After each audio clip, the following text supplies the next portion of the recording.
This program is a collaboration of personal opinions and individual free thought. It does not represent the views or narrative of the mainstream corporate media hacks. Viewer discretion is advised. And here we go.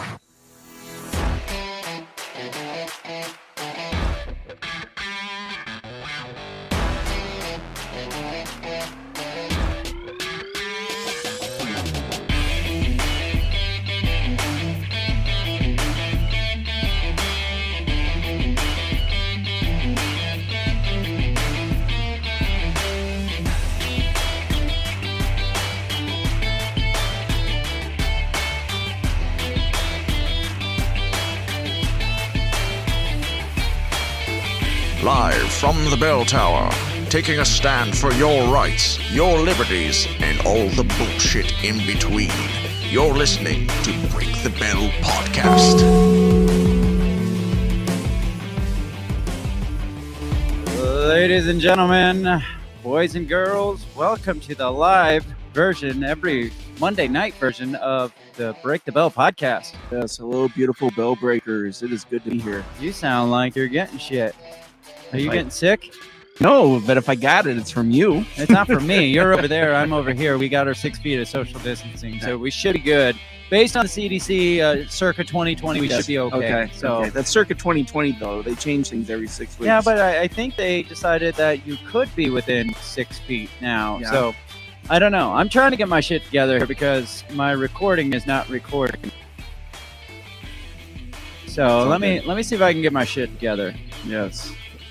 Meanwhile, it is... There it goes. It's recording perfect. now. We're good. We're good. Excellent. All right. Everything just likes to fuck up right when we're getting started. They like to keep it close. It's keep you on just your toes. It's like, oh, you want to start? Yeah. What if Yeah. I threw in a wrench in your cog here and made it so something didn't work right? Remember last week, Yes.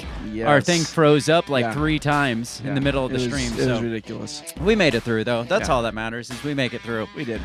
So this week we are discussing Nuclear Armageddon. Aren't you Yes. excited? It's I been a am. while. It is. Been a while It's always since we- fun. You It know, it's always a lighthearted, tickles your heartstrings. Yes, I haven't had my heartstrings tickled in a while, so we might as well tickle it with Nuclear Armageddon this year, or Absolutely. this week, not Yes. this year, but Yeah. Well, although I believe this is our 2022 edition of Nuclear Armageddon. I want to say the last one was probably about March. Was it March? Was it that Because, soon? well, Russia kicked off their war in Ukraine in February, Right. and looking back through articles of just kind of collecting information for tonight, I found a bunch of articles from March of Putin declaring nuclear war, and we saw how that went. It didn't at all.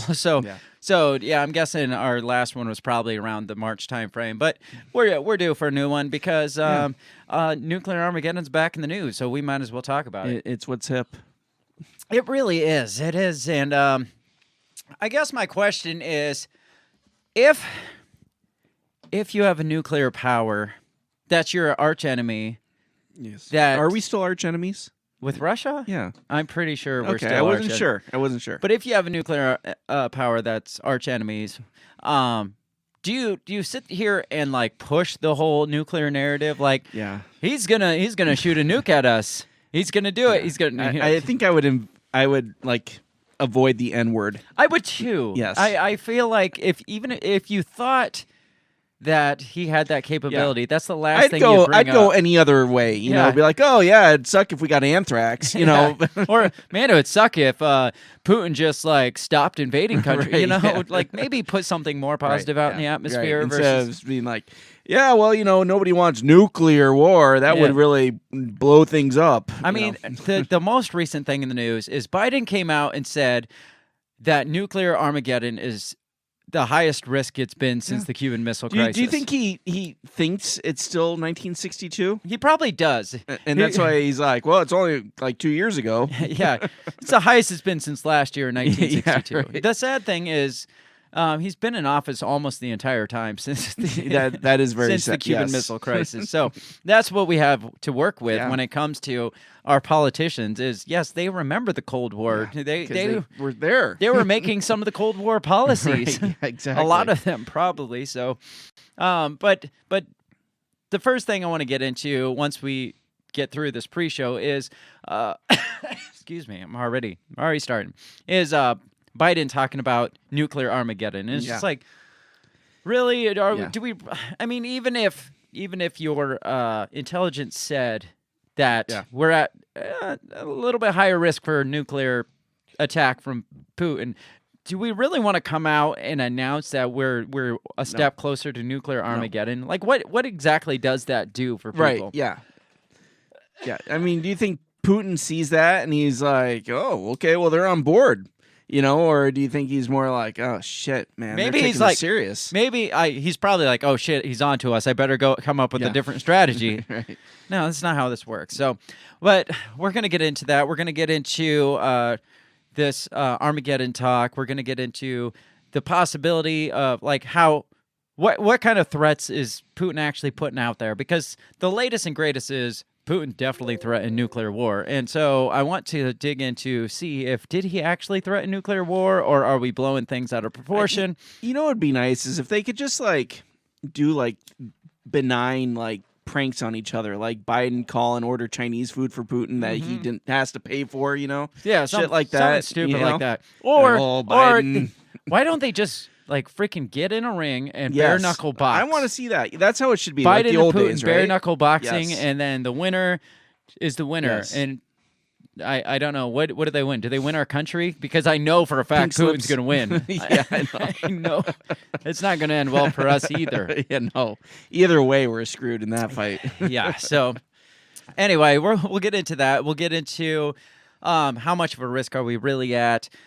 What other potential risks are sitting out there that maybe we should focus a little more on? Like there's some other countries that are out there as bigger threats of nuclear war than Putin might be.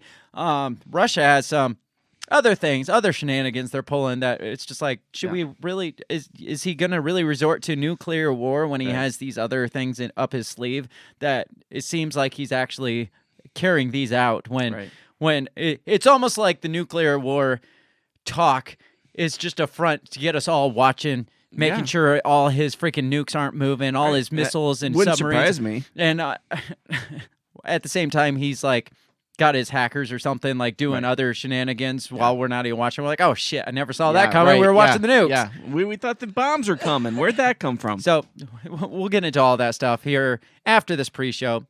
We're getting ahead of ourselves. So before we get into the show, obviously, we got to mention our Nuclear Armageddon loving coffee sponsors, which is Run Your Mouth Coffee, die-hard sponsors of Nuclear Fallout and Nuclear Armageddon. They fully support your right to be able to blow up other countries with nuclear bombs.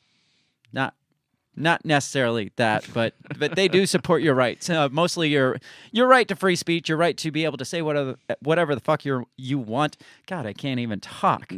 I can't even run my mouth on my run your mouth promo. That is unfortunate. They support your right to run your mouth and not get censored for hate speech, not get censored for whatever bullshit they're censoring us for these days. They support all your rights, and we like to support companies that support our rights, like Run Your Mouth Coffee. They also make really good coffee. Which is a bonus. Really good coffee. It's almost like a nuclear explosion going off in your mouth when you drink it. It was like that. It was. It definitely was. Go to rymcoffee.com. Tell them we sent you by using the promo code BREAKTHEBELL. And you'll get 10% off your purchase, plus free shipping. And who doesn't love discounts in this country? We're not communist China. We have discounts because the free markets allow us to have discounts. That's the benefits of living here. Yes, I don't think China has discounts. Oh, fuck nor no. delicious coffee. They might take your one of your kids for coffee. Oh, I'm sure people are trading their kids for coffee there. Anyways, that's rymcoffee.com. That was long and way off track, but drink their coffee. Support, we got there, though. Support companies that support your rights. That's it. Make sure you check us out all over social media. Go buy our garbage at breakthebell.bigcartel.com. Is that it? Breakthebell.bigcartel.com. Or you can just find links to it at breakthebellpod.com. I am going to get through this pre-show. You'll find awesome merch like our I Will Not Eat Your Bugs shirt. our We Are Not Your Pawn shirt. We got our logos. We got our Is This Shirt Even Real shirt, which isn't even on this picture because I haven't updated it. But because it may not be real. It might not be real, so maybe you'll have to buy it and find out if it's real. That's how you know if it's real, is you have to buy it and find out. Only here. We need to come up with a Nuclear Armageddon shirt. We do. Maybe I'll work on that this week. So that's breakthebellpod.com. You'll find links for that. Otherwise, go to breakthebell.bigcartel.com. Like I said, check us out all over social media. We're on the interwebs, the Facebooks, the Twitterverse, the Insta mobiles, and all that stuff. At Break the Bell Pod. That is our handle. Check us out. Share us far and wide because that's how we get our name out there. That's how we can do bigger and better things and keep doing awesome shit like we always do. So check that out. Share it. Like it. Subscribe. All that fun stuff. I need to get into an intro before we completely destroy this show. We're there. We're on the edge. We're teetering on the edge of Nuclear Armageddon for this show. So I'm going to get into this intro, and when we come back, we are going to talk Nuclear Armageddon. Here we go. What did you say? You talking to me? What the heck are you talking about? What did you say? What did you say? What did you say? Are you talking to me? Are you talking to me? Are you talking to me? What are you talking about? What are you talking about? What are you saying? What did you say? Are you talking to me? Well, maybe he was talking to me. What did you say? Talk to me. What in heaven's name are you talking about? Talk to me, baby. Did you just say? What did you say? You listen to me. Are you talking to me? Are you talking to me? What the hell are you talking about? Who are you talking to?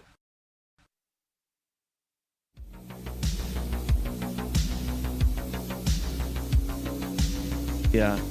How did we get turned around? Were we turned around before? We just switched seats. You weren't paying attention? No, I was definitely on the other side. How does that happen? I think. There we go. There we go. Do it again. I don't want to because I'm afraid it won't get back. The reason why I have us laid out on these sides the way they are is not because I want to be the first spot on there. It's because when I look at you on the screen, it looks like I'm looking at you. That's true. Yeah. Because So before I had them flipped, it would look like I was talking to the wall over here. But it's all good. But yeah.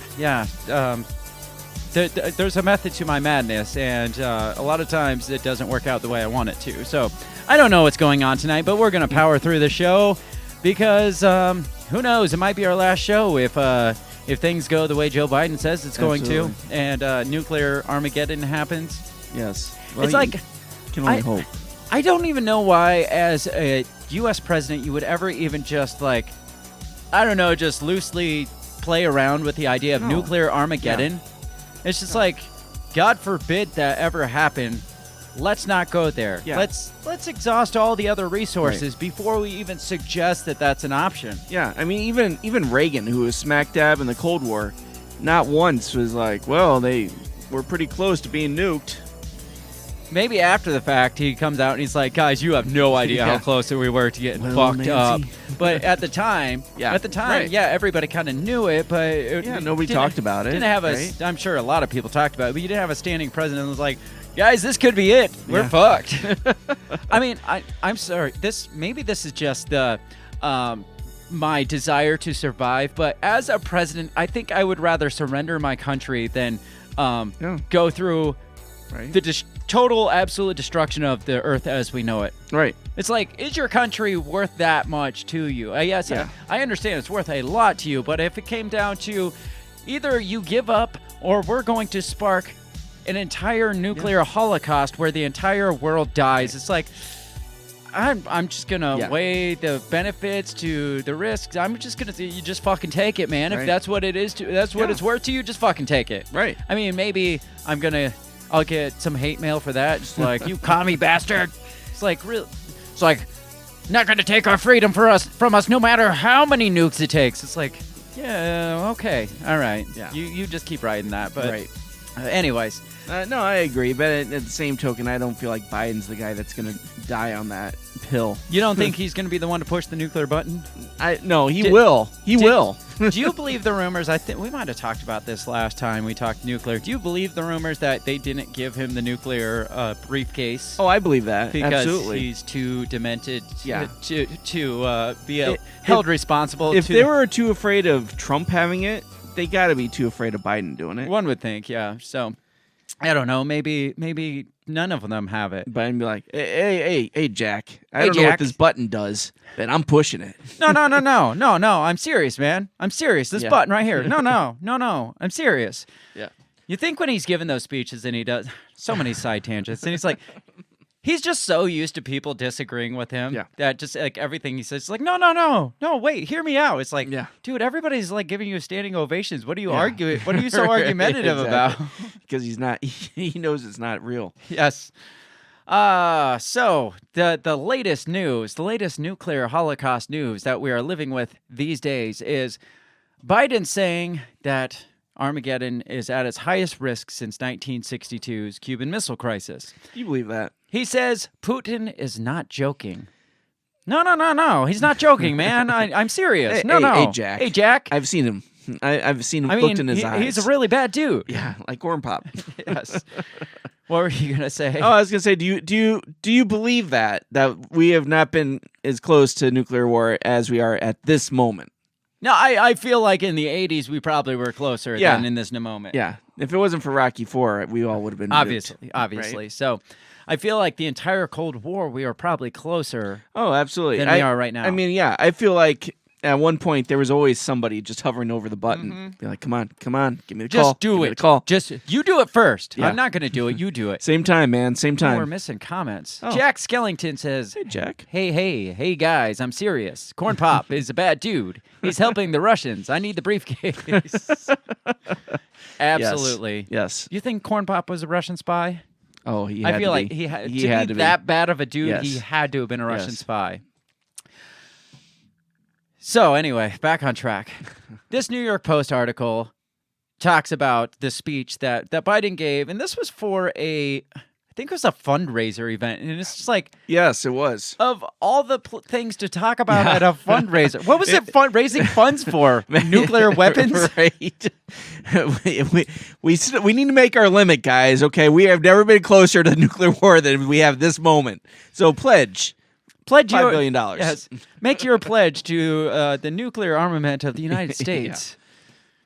Sponsor a lonely orphan nuclear bomb today. Only you. Yes, with Sarah McLachlan playing in the background. It says President Biden on Thursday warned that the risk of nuclear Armageddon is at the highest level since the 1962 Cuban Missile Crisis, amid intensifying Russian threats to unleash its nuclear arsenal. I feel there's a lot of really scary words in these articles. Yeah. And I feel like his threats weren't as scary as the articles claim. Sure. Yes. But we'll get into that in a little bit. It says the president made the alarming comment while speaking in New York at a fundraiser for the Democratic Senatorial Campaign Committee. That sounds like fun. So you're on a political campaign trail. Yes. At a political what's it called? Fundraising event. Yes. In New York. And the talk of nuclear arms came up. Yes, that's a party. Did something lead to this or what? Yeah. Like, did somebody ask a question like, so if you're elected, if the Democrats do get reelected, what are they going to do about all these nuclear bombs and these threats? He goes on to say, we have not faced the prospect of Armageddon since Kennedy and the Cuban Missile Crisis. The increased threats from Russia come as the country is suffering massive setbacks in the 8-month invasion in Ukraine. On Monday, NATO reportedly issued an intelligence warning that Russia plans to test doomsday nuclear torpedo drones near the Ukrainian border in the Black Sea. Where are they getting this info? Yes, exactly. And also, do we trust NATO intelligence warnings? Well, also, how exactly do you test nuclear torpedo drones? I don't know. I don't know. How is that different than testing regular drones? Well, that's the thing. Here's because I follow the trail to where they're getting this info. Okay. And it takes me to this Newsweek article that says, nope, that's not the one. Hang on. Hold on. We're holding. Nope, that's not it either. Anyways, maybe it's in this. It's somewhere. It says U.S. officials have warned Russia could use nuclear weapons, blah, blah, blah. Where the fuck did this go? Military train containing the apocalyptic nukes was seen making its way towards the front lines of Ukraine. Here's the article. I'll follow that link. I'll get this together. So there was Bill. a convoy carrying these things? There was a convoy carrying a giant submarine that has the capabilities of carrying nuclear drones. Okay. That's where they're getting it. It says a military train that belongs to the forces responsible for Russia's nuclear arsenal has been spotted moving towards the front lines in Ukraine. What the hell? Get out of my way. What the fuck? You're gonna make me watch a video? It says, while Moscow was said to have deployed the world's biggest submarine capable of carrying Apocalypse drones. Okay. It doesn't say anything in here about Apocalypse drones. It says this is the world's biggest submarine, and it definitely has the capacity to carry these Apocalypse drones. But there's nothing, no evidence, no proof, no nothing that says they're there. Like every time a stealth bomber takes off from Whiteman Air Force Base and being like, they're deploying a plane capable of carrying a nuclear bomb. Yes, that's exactly what this is. Yes. It's like U.S. Nuclear planes were spotted off the coast on Friday. It's just like, they're flying a fucking plane that is big enough to carry nuclear bombs. Right. Yes, you are correct. But no, you're wrong in saying that apocalyptic nukes were seen making their way towards the front line. That seems... That seems like you're like stretching what's actually happening. Maybe. Yes. Maybe they did have them, but nothing possible. here, no evidence here suggests that there was freaking nukes, nuclear apocalypse. It's not like they walked up and were like, "Excuse me, a soldier, you guys got nukes on that sub?" Da, we do. It says Putin has threatened to discharge nuclear warfare over the last several months as his efforts to overpower Ukraine fail. Last month, Putin said the Kremlin would certainly use all means at our disposal to protect the country, or the county, it sames. County? Yeah, just the county. Okay. Yeah. Wow. Apparently, how many times did you get docked for spelling in college? Yes. And you got people that are making money off this. Professional journalists. They don't can't spell check? proofread their own shit. So, this doesn't dig very deep, but if you are going off the fact that Putin has ramped up his threats of using nuclear weapons, maybe come up with something more than he's going to certainly use all the means at our disposal to protect the county. Do you feel like at any point during this special Olympics? Military, special military action that Putin has not been in control of things? There's probably a time where things aren't going as planned, but I don't think it's ever gotten to the point where it's like, oh, Putin's backed into a corner. Right. He's going to push the button because he feels like an animal in the corner. I don't feel like he's been... We've never seen him on TV being like erratic, like screaming or anything, like saying insanity. I've seen Donald Trump do worse than I've seen Putin, and I've never suspected that Donald Trump had his finger on the nuclear button. Maybe. Yeah. People do suspect it, but maybe. To me, it just seems like Putin has he's been playing basically with one arm tied behind his back this whole time. And people are like making fun of him. He's Inigo Montoya on Princess Bride. He's like, I know something you don't know. I'm not left-handed. It's like, oh shit. That's exactly it. Yes. Like, he's going to make the reveal here shortly. Exactly. He's going to be like, I'm not left-handed. It's like everybody's like, fuck. We thought we had him cornered, but he's just been toying with us like a cat this whole time. I don't know. Like I said, he's probably been dealt losses setbacks and stuff. Right. But I don't think it's got to the point where he's just like, oh shit, this is not working out. Yeah. They've annexed 6 different Ukrainian territories. But was that militarily, or did he just come out and say that's ours? They said yes, we said yes, that's ours. I don't know, to be honest. I don't know either. So people are speculating, well, since he annexed that, if there's fighting in that region, when he's saying we're going to use all defense means necessary at our disposal. Maybe he's talking about those regions. Maybe that's why he annexed them, so he can be like, well, now I need to defend these. Now I can use nukes. I don't know. I don't know. Do we wait and find out if he's going to? I mean, I feel like you kind of got to. I mean, what else can you do preemptively? Well, there's George Bush and the WMDs. I mean, that worked out well, didn't it? Yes. Like Saddam Hussein's got his WMDs. We got to go in there and preemptively take him out before he uses them to destroy this world as we know it. And I'm sure we'll get there, but that's precisely why we shouldn't. Exactly. But again, it's like when a guy, like, if you suspect a guy is pulling something out of his jacket, you wait and see if he's going to shoot you with it, or like it. I mean, it's quite the situation. Like, do you sit and wait for him to do it first? Right. But then, like, how long do you wait? Obviously, you don't just go nuke him because he said, certainly use all the means at our disposal. Then it's just like, oh, we got to go nuke him, or we got to go take him out. But to me, like, that doesn't necessarily say that nukes are on the table. No, and we're going to get into that. And like you said, any prudent leader avoids that word at all costs. So when he says, well, I'm going to do whatever it takes, it doesn't mean I'm going to shoot you in the fucking head. Right. There was something else at the bottom of this I wanted to read. It's like, I'm going to get the best deal on this car, whatever it takes. This was my favorite part. On Thursday, Ukraine President Volodymyr Zelensky said Putin understands the world will never forgive a nuclear strike. Then he doesn't just leave it there. Of course, he can't. He can't leave it there. He says he understands that after the use of a nuclear weapon, he would be unable anymore to preserve, so to speak, his own life. And I'm confident of that. Sounds like he's like, I would kill the bastard. Yeah, right. If he dares to drop a nuke on us, I would go in there and single-handedly kill him. And I'm confident of that. It's just like a rhetoric like this. Is this necessary? Right. To be like, well, he's out there, Putin's out there saying, we'll defend it even if it takes nukes. Even if he was like, nukes aren't off the table. Yeah. For Zelensky to come out and be like, don't you dare do it because you will fucking die. It's like, is that really is that de-escalating the situation here? I don't think so. Jack Skellington says, we'll do what it takes. Nord Stream. That's a good point.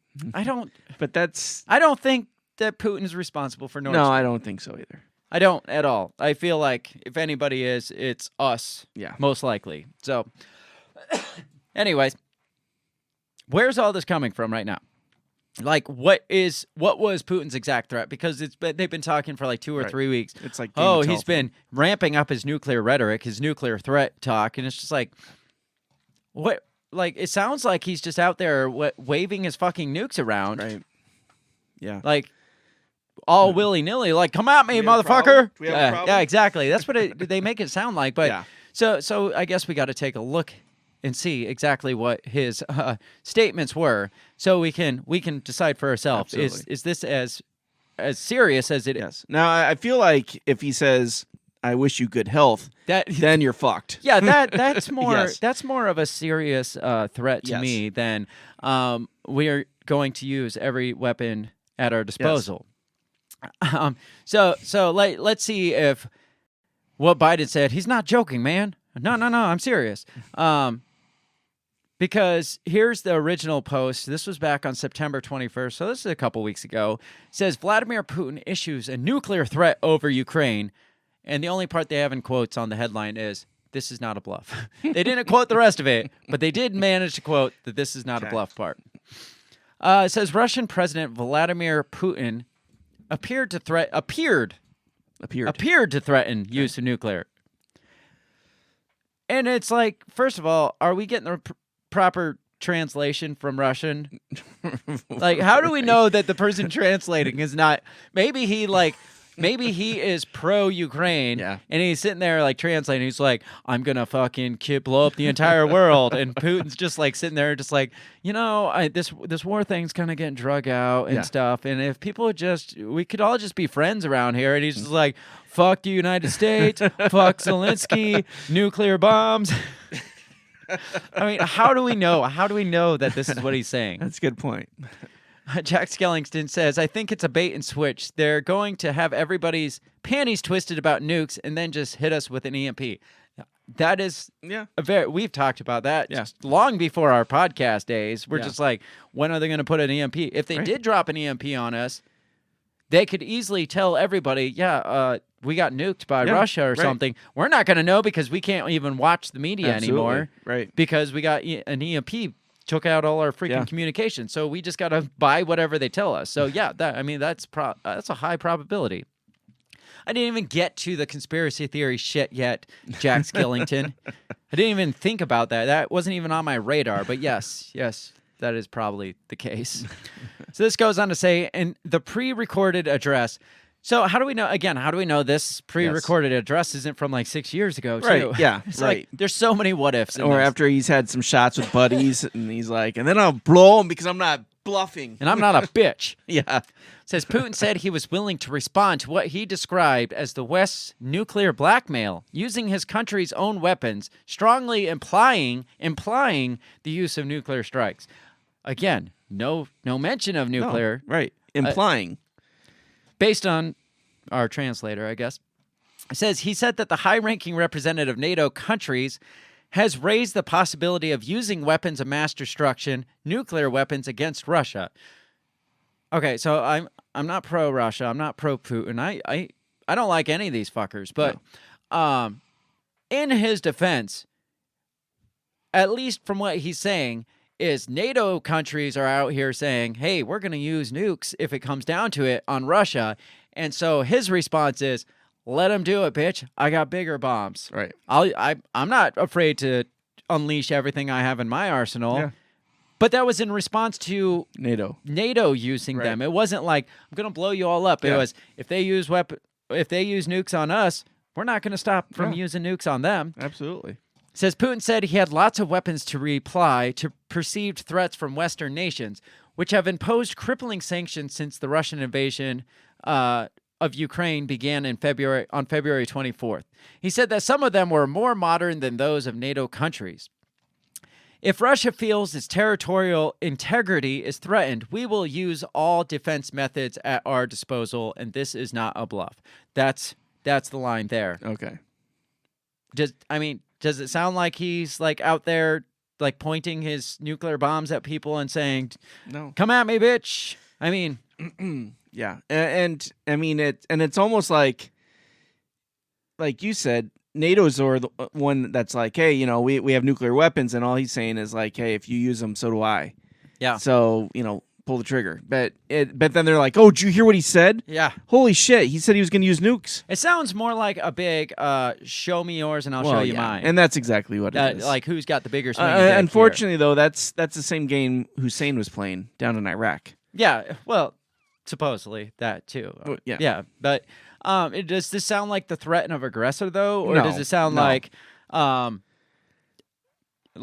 said, you show me your nukes, I'll show you my nukes. Do it, bitch, basically. Right. I got some, too. And, I mean, basically the exact same thing Biden said in the speech where he's like, all this nuclear talk, well, we will retaliate, basically. Yeah. I mean, he didn't specify how they retaliate, and I'll get into that, too. But for years, I mean, that's been the whole back and forth with Russia, Soviet Union since nuclear bombs were invented. It's just like, you use bombs on me, I'll use bombs on you. And then the other side's like, well, you use bombs on me, I'll use bombs on you. Yeah. It's nothing new since 1962. Right. That rhymed. That was But since the Cuban Missile Crisis, that's been the rhetoric between the two sides. It's like, that's how supposedly we keep each other in check. Nuclear Armageddon from happening is we both point nuclear bombs at each other and say, don't do it because I have some too. But for some reason, this time, it's a nuclear threat. Yeah. More so than it has been the last 60 years. So what do you think so far? What are we on higher alert of nuclear Armageddon based on these statements? I don't think so. Based on these statements of as well as the combination of him supposedly having his back against the wall, do you feel like maybe there's some high risk here? No. Still don't feel that. No. No. It's just like I feel like I almost said bingo. I feel like Biden. Who's bingo? Oh, Jack Skellington said bingo. That Biden slipped his handlers when he made that little profession. Well, the thing is this. Normally, when he slips his handlers and gets off script, they backpedal on what he says. This time, the White House didn't backpedal on what he was saying. Well, they couldn't because Trump and Pompeo both went back and been like, well, that's reckless. Why did he say that? So they can't back Trump and Pompeo. They got to be like, sure. And is this a situation you want to really backpedal on to the whole world? It's like, there's nuclear threats, and we're going to respond with nuclear threats. And then the White House come out and be like, no, we're not really going to do that. Don't listen to him. He's crazy. Yeah, I could see Putin up there with that his shit-eating grin that he gets. Yeah. I wish I had Putin's. I need to pull up Putin's grin so we can use it from time to time. Just sitting back there chuckling like, this guy's a dumbass. Yeah. And it makes you wonder. I feel like, again, not pro-Putin, but I feel like Putin is far smarter of an individual than... Well, definitely more self-controlled. Yeah. Whereas, and what's his face? Biden, I mean, he's already come under heat from, I believe, France and Germany. Both saying, look, that's kind of reckless talk. Yeah. That's what I was going to say later. It's just like, are you doing the right thing when, like, France is kind of pussies, though. Yeah, France won't do anything anyway. Germany, they kind of rely on Russia, so it's not like we can really give them much credit either. But still, it's just like, are you doing things right or not? When Macron is out there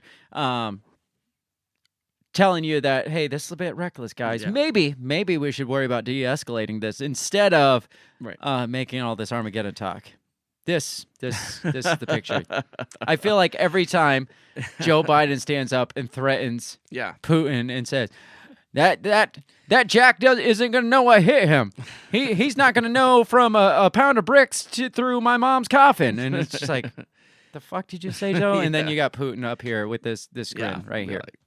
Yep. It's like I wish I had like a soundbite of Putin laughing. I need to step up my game apparently. Anyways, well, this is forcing us to kind of go to a different level. Yes, it is. And it's funny. It's like the two episodes that we've gotten like talked the most shit and joked the most about have both been the nuclear threat. But I almost episodes. feel like you have to. Yeah, I mean, there's nothing else we can fucking do. No, what are we gonna do? Hide under our desk like they told us in Duck the 60s? and cover? Yeah. It's like even if it was as serious as they say it is, what can you do besides joke about it for real? Because I mean, we're all fucked if it happens. But again, is it responsible as a president to get up and basically declare a nuclear Armageddon threat in any situation, but specifically this time, like right now? Is it responsible for Biden to get up and be like, this I'm not kidding, Jack, but this is nuclear Armageddon all over again since 1962. It's nothing new. Yes, it's not responsible. No, you should be like, well, I feel like we need to get a little bit more clarification from Putin before we decide to escalate. And if he's going that way, then we need to figure out why his mommy doesn't love him. Yes, exactly. Now, speaking of clarification, I do have some clarification from an ex-Putin advisor. Now, the fact that he's an ex-Putin advisor tells you he might not have a lot of credibility, but still, this might be a little clarification because some of the stuff I didn't get into in those other articles is they're talking about how Putin's not necessarily going to shoot ICBMs at the United States. He's not going to shoot ICBMs at Britain. What he's specifically threatening is like the tactical weapons on Ukraine, like shooting like small weapons, like directed small nuclear weapons at Ukraine at specific military sites or on like Kiev or something like that. They're like, no, we're not specifically referring to like big giant nuclear intercontinental ballistic missiles, but we are talking he could potentially use these tactical things. But is that tactical? I mean, with everything in their arsenal, would a tactical nuke really be tactical? Would nuking your own neighbor be tactical? That's the Yes. real question. Yes. What benefit do you get from nuking your neighbor? They don't need to do that. No, and then not to mention all the other shit that you're going to get yourself into. Right. The problems you're going to cause yourself. Just using like a nuke, like, oh, well, we had to get rid of that door. It wouldn't open, so we nuked the door, but it was tactical. I mean, just using a nuke is going to put you on a whole different level. Yes. We'll get into that. But let's get back to this ex-Putin advisor for some clarification on what Putin actually meant, because he seems to have more clarification than what the U.S. is telling us. He apparently went on an interview with, who was he interviewed by? BBC. He went on, did an interview with the BBC, and in the first 20 seconds, he threatened nuclear weapons. In the first 20 seconds of the interview. Of course he did. With the BBC. So this says, former advisor to Russian President Vladimir Putin threatened nuclear war at the very beginning of a radio interview on Wednesday. Sergio Markov appeared on the BBC Today program after Putin ordered a partial mobilization of his military, which would call up an estimated 300,000 reservists to fight in Ukraine. Putin, in a televised address that aired on Wednesday, also accused the West of engaging in nuclear blackmail. This is what we already talked about, this stuff. And he talked about he's not bluffing, that he'll use everything in his arsenal. So, in reference to that, Markov was, the ex-Putin advisor was referencing that when he said, without even being asked a single question, he remarked that Putin's speech was saying he will be ready to use nuclear weapons against some countries, including against Great Britain. He's on the BBC saying this shit. They invite him on.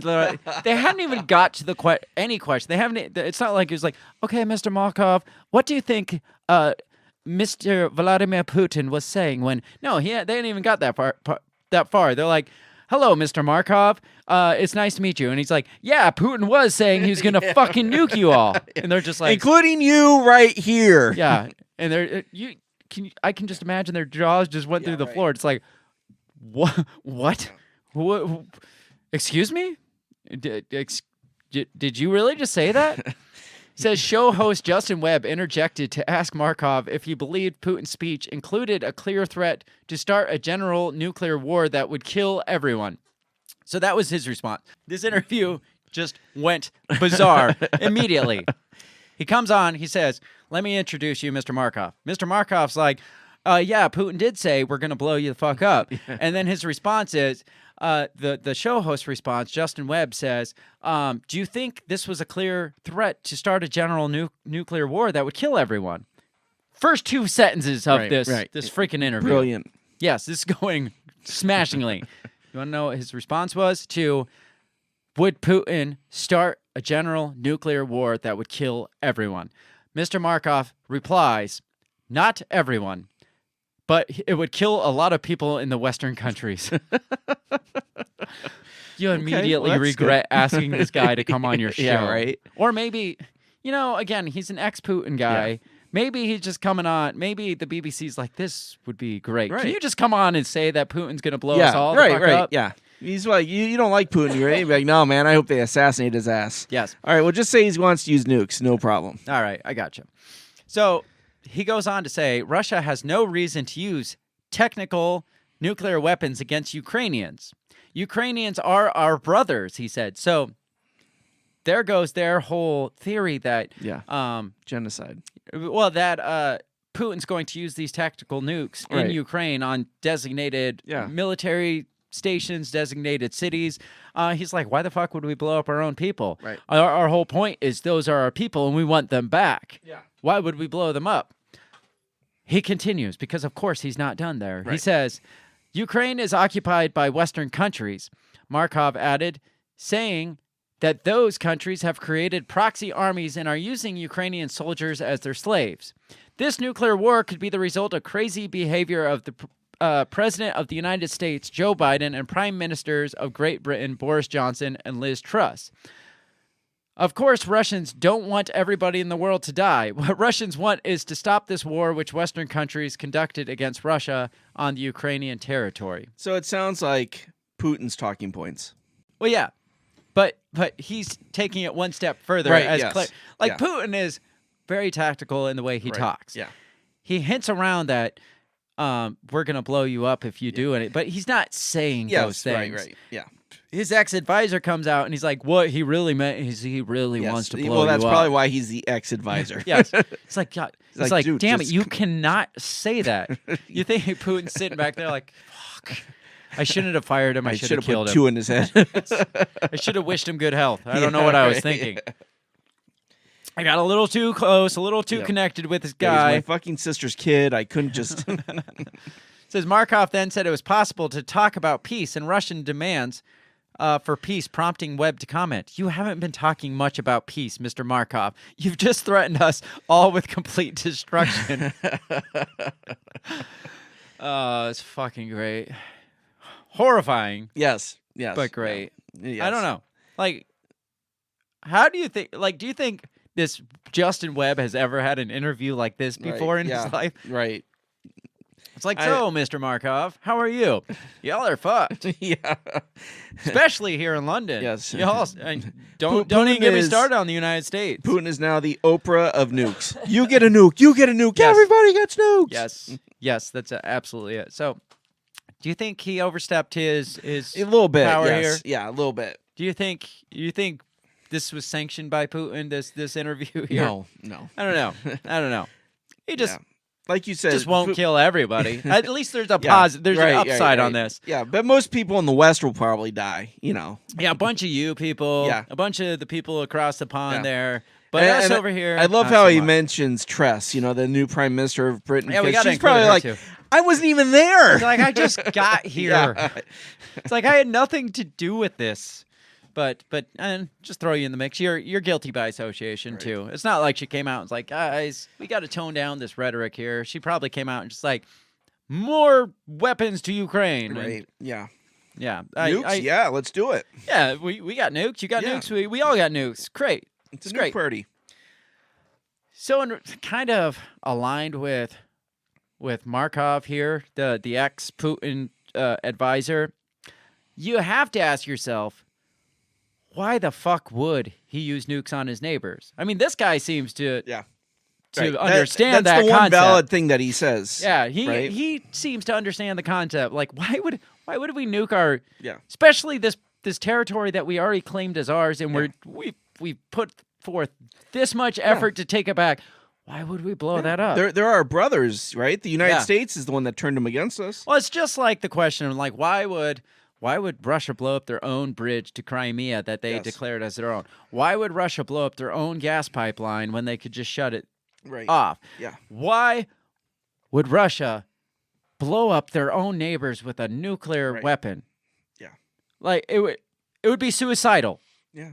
Matter of fact, one of the first things that they did was Russia go in and didn't they secure all the nuclear power plants? Well, to make sure. Well, they kind of shot at a bunch of them first. They say they shot at like Chernobyl and the other ones. And remember, there was all that fear that they're gonna bomb the nuclear plants and blah blah blah. Cause fallout all over the place and everything. Exactly. Yeah. It's like he may be like pig-headed, he may be hot-headed, but is he suicidal? No. Is he that kind of a? Is he? I mean, they compare him to Hitler, but is he that maniacal? No. He seems too calculated to be that maniacal. Yeah. Yes. Anybody who rides bears without a shirt on is somebody that you have to take teaches serious. Geese how to fly? Yes. He flies them south. Yes. Yes. He's ex-KGB. So he's a calculating individual, okay? Yes. He's not somebody who's just going to go off the rails and start blowing shit up. Unless maybe he does have like some brain rot or something, and he's getting worse. I mean, they've said this about him. He's like the guy's brain is getting worse and worse, and he's just going off the rails further and deeper. And it's just like from what I've seen, that's not what I'm seeing. That's like his speeches. He's not raving. Yeah. Like even the speeches where we're not sure if the translator is telling us the right. He's not raving. Yeah. He's just talking. He might be talking in a serious tone, but a maniacal dictator.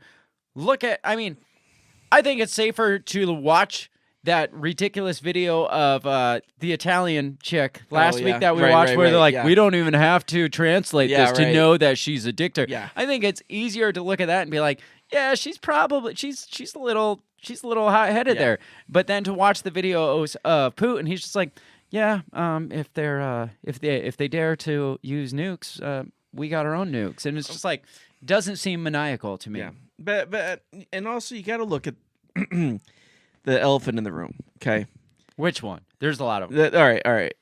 The 2 billion people one. Okay, Yes. China is on the precipice of like ruling the world. Do you think they're really going to let Putin start nuking people? Right. Right when they're It's like, they're come there? on, we just got to the top. Exactly. We're number one, and now you're going to start nuking shit? It's No, like I they think finally they finally get to the point. Like the day their economy is number one, they're like, guys, we did it. Then the world just implodes. we want to welcome our new superpower. It's like, God damn it. Yeah. No, I think they'd take Putin out first. Yeah, Before exactly. they let it get to that point. So think about though the impact on Russia, not on Ukraine, not the rest of the world, just on Russia. If Russia was to use tactical weapons, nuclear weapons on its next door neighbor. Yeah. That's like me saying I don't like my neighbor that's like 10 feet from my house. I'm going to use a bazooka and blow up his house. It's like there's probably going to hurt me a little too. blowback there. Yeah, a little bit. That, and you are going to probably become enemy number one with all your other neighbors because they don't That know when too. you're going to get pissed and blow up their house. Or your own people. Right. I mean, Moscow is less than 500 miles from Kiev. Yeah, that's stupid. 500 miles. Yeah. The fallout from Chernobyl within 48 hours reached Sweden, which was 700 miles from Chernobyl. Wow. In 48 hours, they had fallout. They had reports of higher radiation levels and shit. An explosion, a nuclear explosion, is going to have much more thrown into the air than a meltdown reactor. I mean, there was like some like small explosions in the reactor itself, but it wasn't like a bomb going off and shooting it all into the air. It just like blew into the air mostly. Yeah. And so an explosion would put that much more fallout. If the wind was just right, Moscow, just gonna say Moscow might Yeah. get affected quite a bit. Yeah. Not to mention all the territories, all the people between Moscow and Yeah. Ukraine. There's a lot of there's a lot of people on the border. Yeah. And I guess have you heard of Russians evacuating the border No. towns there? No. Is he that maniacal that he would just like not tell his people? He's like, oh, by the way, I'm about to shoot a fucking nuke over there. It sucks to be you. Right. Yeah. No, he'd probably get him the fuck out of the way, I would think. I would think so. Or at least, you would think his generals would know enough to get the hell out of the way. Exactly. So approximately, according to reports, approximately 1 million Russians would die if Russia would use a nuclear weapon on Ukraine. That makes sense. 1 million people. Yeah. I mean, you're talking how many? I mean, he's got his back against the wall because he's lost, anywhere from 1,500 to 15,000, depending on who they're saying, troops in this war in Ukraine. His back's against the wall. So he's like, you know what? In response to losing 15,000 troops, I'm going to kill 1 million of my own people just to send a message to the West. Yeah. It doesn't make sense. Yeah. Well, None of it makes sense. Yeah, like you said, he wouldn't blow up his own bridge. He wouldn't blow up his own pipeline. He's not going to blow up his own neighbor and kill 1 million of his own people. No. Now, What happens if his navigation system on his missile goes awry and it just like lands inside Russian territory too? It's Right. like, oh fuck. yeah, It's like how many Russians would be kind of pissed off if that were to happen? Yeah. I'm pretty sure they would go take him out. I would say probably all of them. I don't think we have to worry about Zelensky going and offing Putin because I think his own people would be like, that was really messed up, dude. Yeah. You got to pay now. Do you think Zelensky sits there and watches John Wick and he's like, I am Baba Yaga? He's an actor, so I know he is. You know he like acts in the mirror. Oh, yeah. Yeah. Like he acts out his speeches in the mirror. Oh, yeah. And he does like the Ron Burgundy warm up Oh, yeah. thing. Unique New York. New York. I Or can't the even De say it. Niro. You talking to me? Yeah. Are yeah. you talking to know me? he does Oh, yeah. De Niro Oh, yeah. impersonation Yes. in the mirror. Oh, yeah. In whatever Ukrainian accent. So I don't know. Nothing makes sense. It's No. like No. number one, you're gonna blow up your own people. Number two, the people that specifically would die are the people in the annexed areas that you put all this effort into securing to begin with. Right. Like the areas on the border are the annexed areas that you're like, that's mine now. So maybe he did it just to nuke it, just to be like, he's that asshole that's like, this is mine. Blow it the fuck up. I do what I want. It was mine. Exactly. What are you going to do about it now? Yeah. Never was yours to begin with. You can't tell me not to blow up my own land. No, it's just none of it makes sense to me. Nothing. It doesn't, which makes is sense. what is very disturbing. Yes. So, a little more. How much time we got till break? How much time we got? We got a 10 minutes. Yeah. Let's keep going a little bit. A little more fear porn in the news when it comes to this shit. Apparently, the U.S.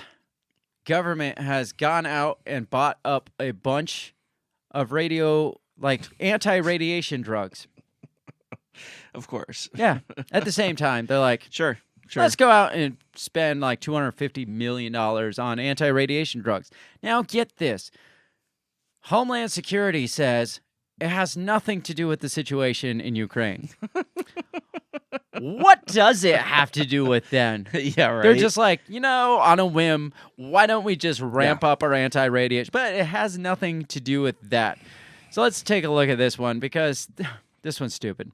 They're all stupid, but this says, the nuclear rhetoric is getting louder as Ukraine continues to make serious battlefield advances. Blah, blah, blah. We get it. They're saying all the things that we've already talked about. Goes on to say, nuke risk. As the threats and warnings increase, the U.S. Department of Health and Human Service shelled out $290 million on Amgen's drug called Nplate, which is used to treat acute radiation sickness in the event of a nuclear emergency. Now, don't worry. The HHS says it's not in response to the situation in Ukraine. Rather, it's part of ongoing work for radiological security. Huh. What the fuck is radiological security? Right. Yeah. Well, it's probably in the event of a nuclear blast, a nuclear meltdown, nuclear war. Something nuclear. Yeah, it has nothing... Or maybe it's just an event that an X-ray machine malfunctions and fries all our testicles. Kind of blows up. Yeah, I mean that's the most logical thing. It's like, who are you kidding here? No shit. That's scarier than them Right? thinking about blowing up Ukraine. Right. It's like somebody's planning something here. Yeah. Right. It might not be Russia, but somebody's planning on some kind of event And here. somebody knows something. Somebody knows something that we don't know. Goes on to say though, after it says. It's just for the ongoing work for radiological security.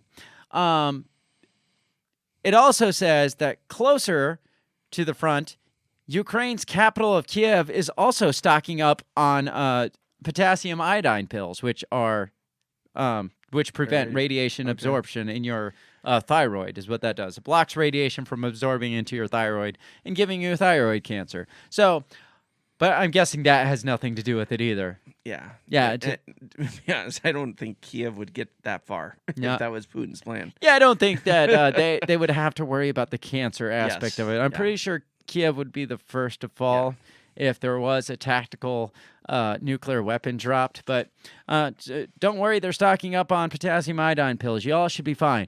And the United States is stocking up on Amgen's Nplate. So, but nothing to worry about here. The other part of me says, who's buying stock in Amgen? Yes. That's my question. My first question is like, who's planning what? And then my second thought was, somebody probably that's up on the hill probably bought a lot of stock in Amgen, and they're like, what we should do is there's all this nuclear stuff. We should just buy a bunch of stock in Amgen, or not a bunch of stock, but buy up a bunch of this Amgen drug. Yeah. And I mean, not related. I might get rich off it because I own stock in it, but it's the Nancy Pelosi method. Right. Like Nancy Pelosi is known for insider trading. So what are the odds? Possibly Nancy Pelosi having bought last month a bunch of stock. 100%. Wait, there's a connection. Nancy Pelosi has an Amgen connection.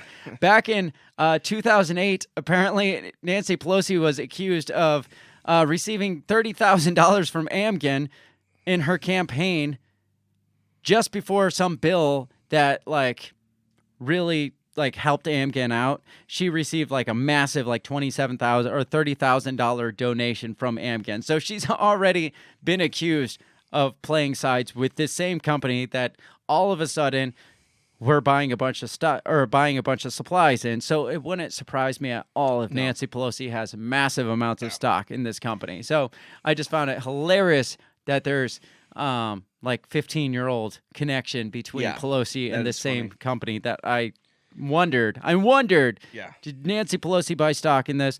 And this popped up. So there's a connection. That's awesome. You're welcome.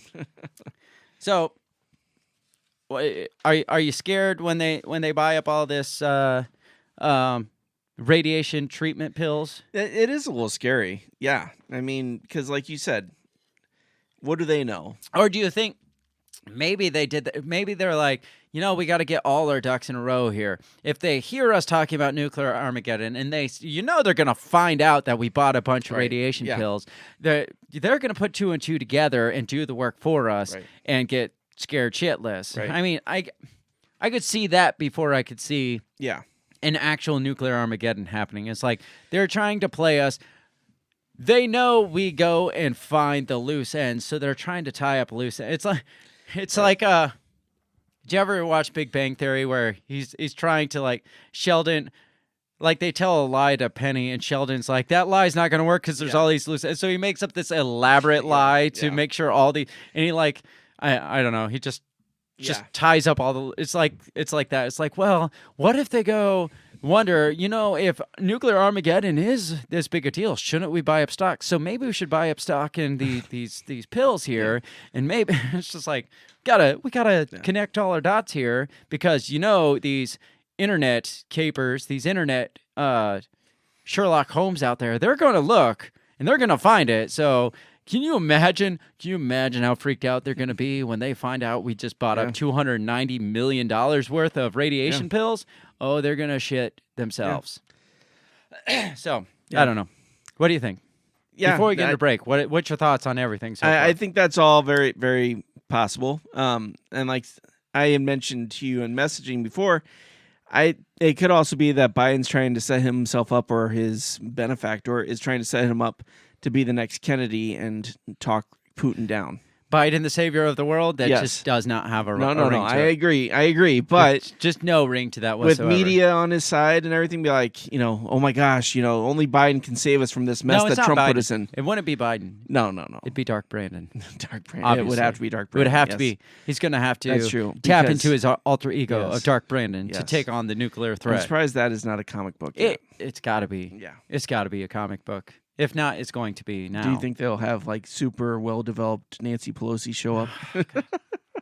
Naked in the shower again? Yes. God, why'd you have to remind me of that? On that note, it is time to go to break so I can go vomit somewhere. We're going to take a couple minutes, and when we come back, we're going to continue down this insanity of nuclear Armageddon. We're going to get back. We're going to get away from naked Nancy Pelosi and get back on track with nuclear Armageddon. So give us a couple minutes, and we'll be right back. Goodbye.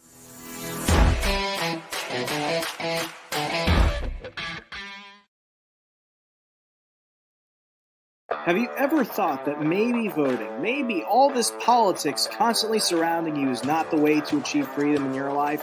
Hi, I'm Remso W. Martinez, and I ask myself the same question. That's why I'm on a journey to find true freedom in my lifetime. From learning about financial independence, to new ways to develop rugged individualism, to amazing guests living strange, crazy, amazing lifestyles that you've only thought might be real, but actually are. Go ahead and check out my new show, On the Run with Remso W. Martinez at the We Are Libertarians Network. You can find On the Run with Remso W. Martinez on iTunes, SoundCloud, Stitcher, Google Play. You know how the internet works. Come on down and let's discover how to achieve real freedom in your life together. Hey everybody, I just want to take this time to give a big shout out to the very first sponsor of the Break the Bell podcast. That is Goulash Media. They can be found at goulashmedia.net. Goulash Media specializes in graphic design, web design, audio recordings, video work, wedding videos, music videos, even political campaign videos.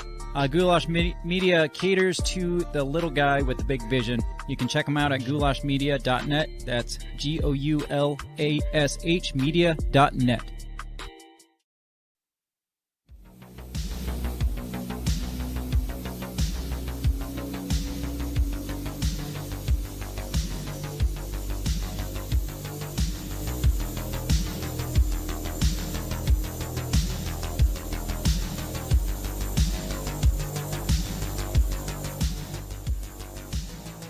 And we're back.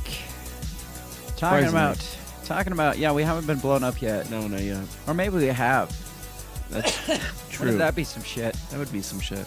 If we had and we just don't realize it, and I heard that happens. It takes a couple minutes for it to like affect. Oh. Like you know it, so.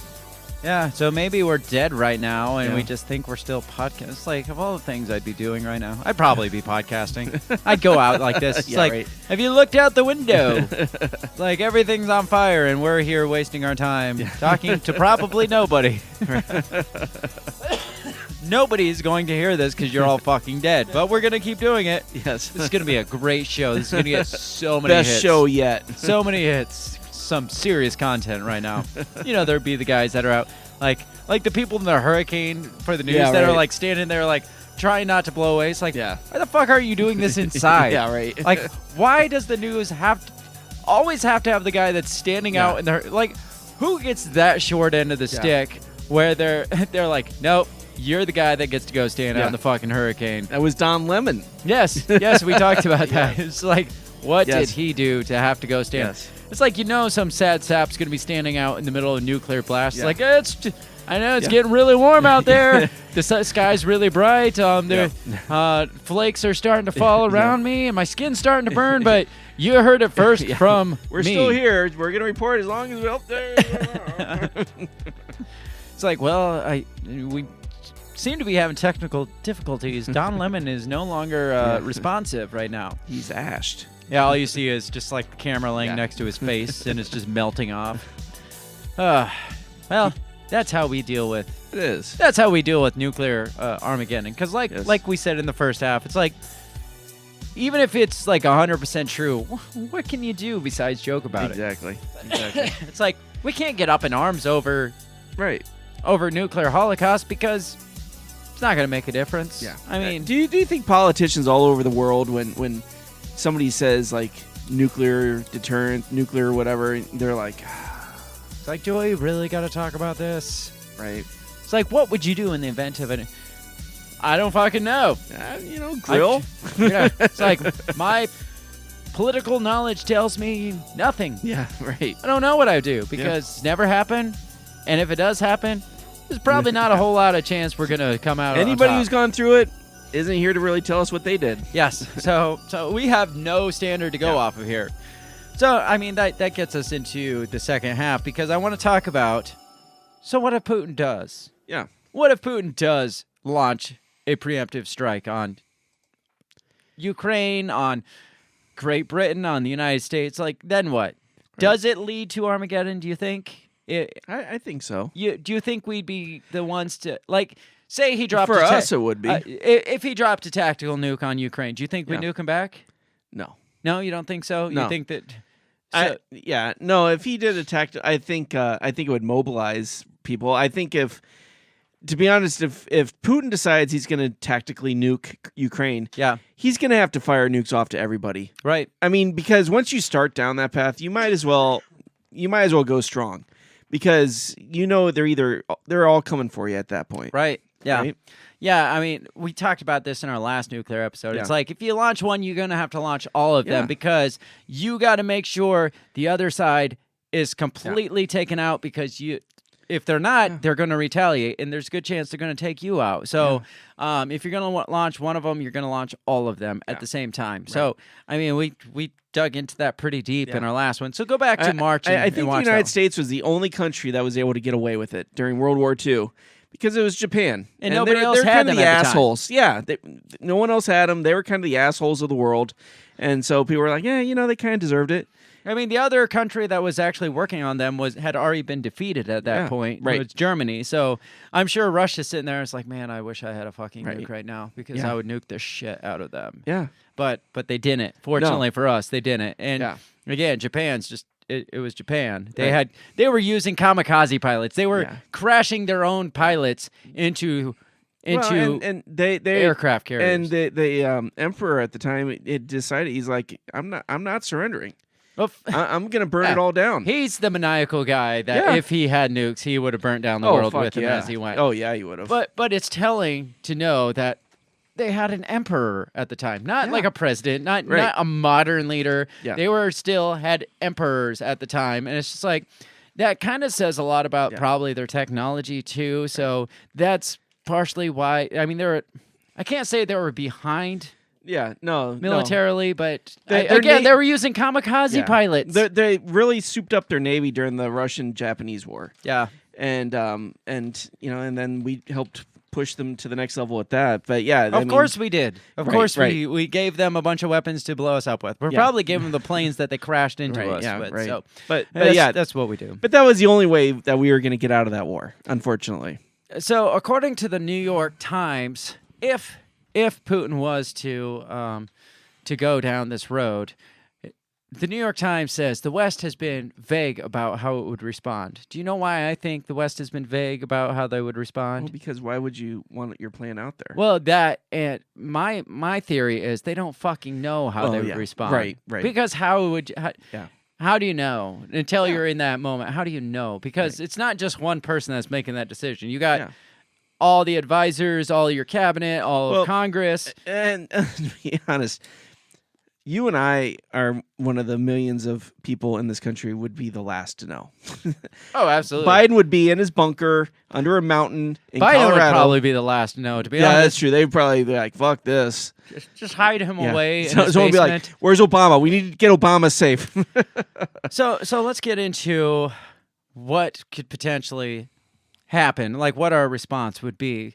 This article here is from theguardian.com. It says, are Putin's nuclear threats really likely to lead to Armageddon?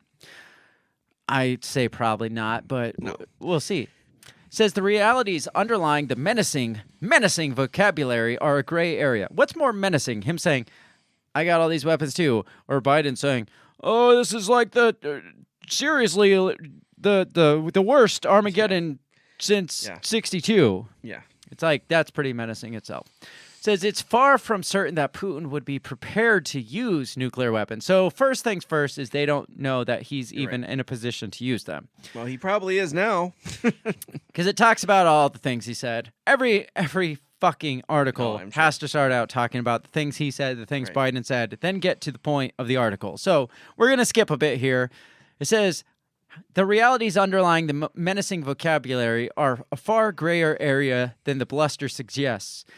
It is far from certain that Putin would be prepared to be the first leader to use nuclear weapons in wartime since 1945 over his territorial ambition in Ukraine. Again, that right there says a lot. Yeah.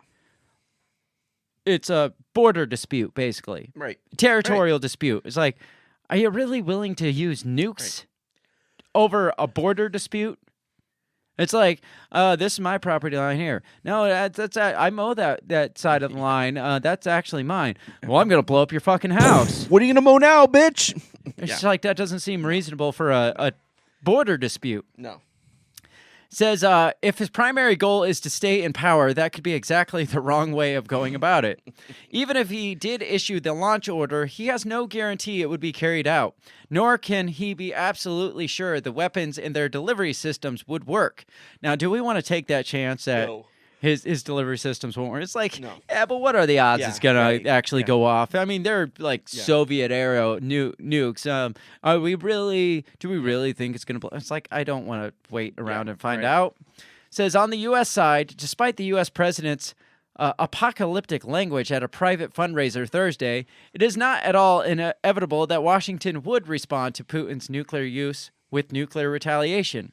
Past wargaming suggests that would be a vigorous debate within the administration, to say the least. So they've wargamed this, obviously. Obviously.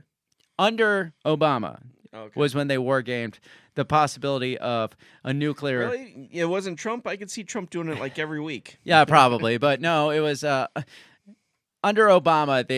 They fucking did this war game between of a nuclear launch or something like that. So I want to get into the details of that. But before I do, they talk about like the U.S. and Putin both have their briefcase code, like with the codes in it.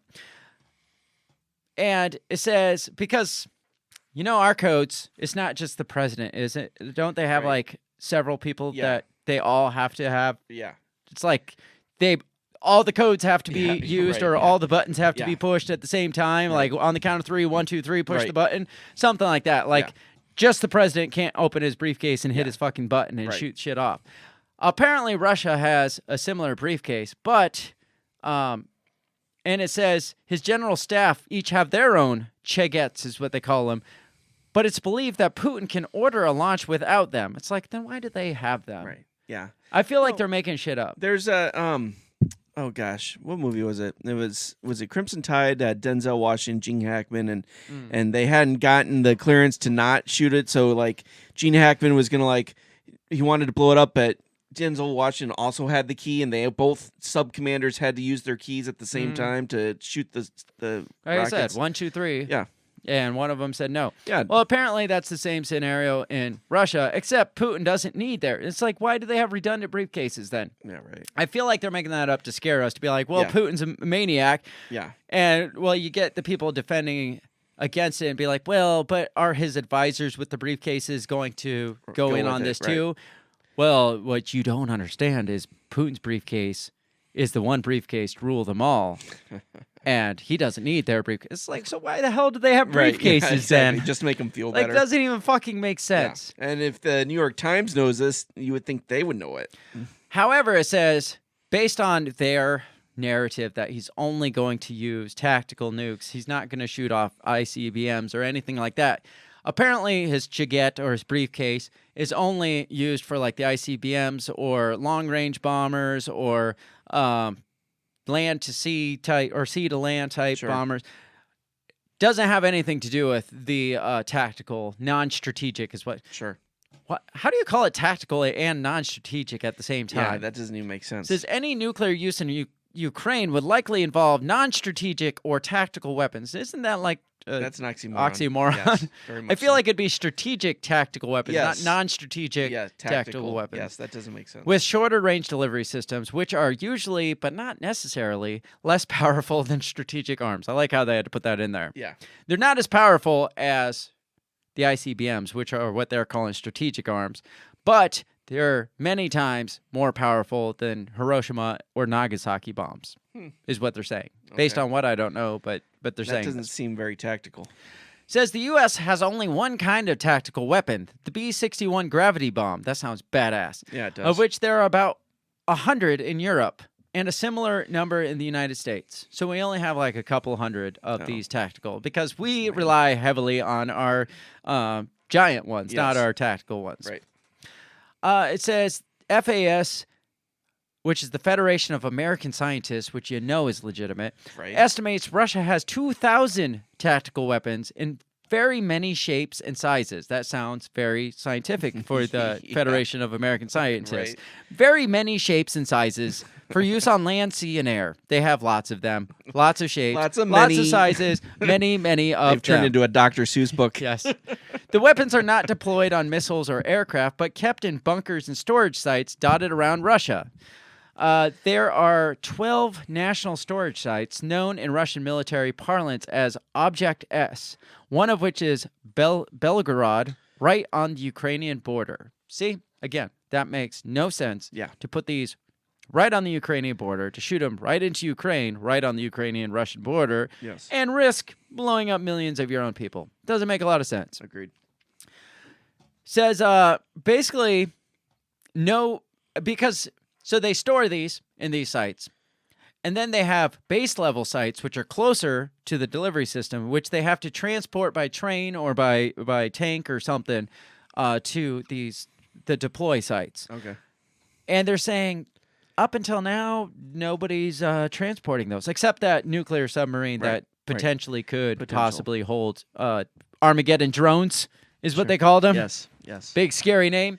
But yeah, it's saying no such movement has been observed. So again, he's not pulling back his own people, evacuating them out of the area. He's not moving the nuclear weapons close to the border. So what is Biden basing these statements off of besides Putin saying, we're not against using everything we need to get it done? Exactly. The moment that Putin pulls everybody out, that's when I would start to be worried. Yeah, then I'd be like, oh, fuck. Yeah, when people start running the other way, then I'd be like, what the fuck? Yeah. There was one time, I might have told you this before, but there was one time I was getting ready to leave for work in the morning. It was a winter, so it was like, 7:30, 8 o'clock. It was still kind of like dusk out. It was a little bit dark out.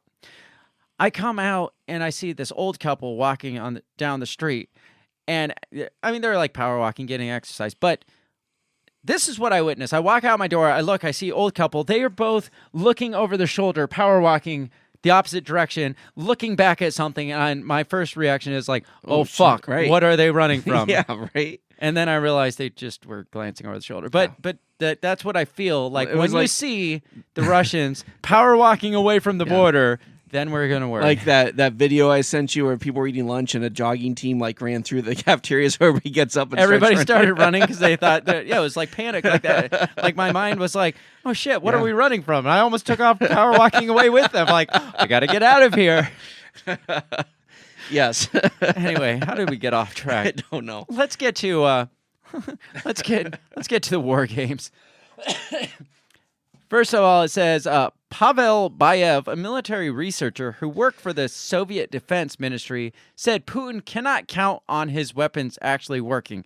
Again, because don't get to that point. Yeah, he's coming out and saying most of his warheads are very, very old, and without testing, it's hard to say how suitable. Apparently, they're expired. They're past their I didn't know nukes expired, but me neither. Do they have like a package date? Like, yeah, right. Best if used before. I don't know.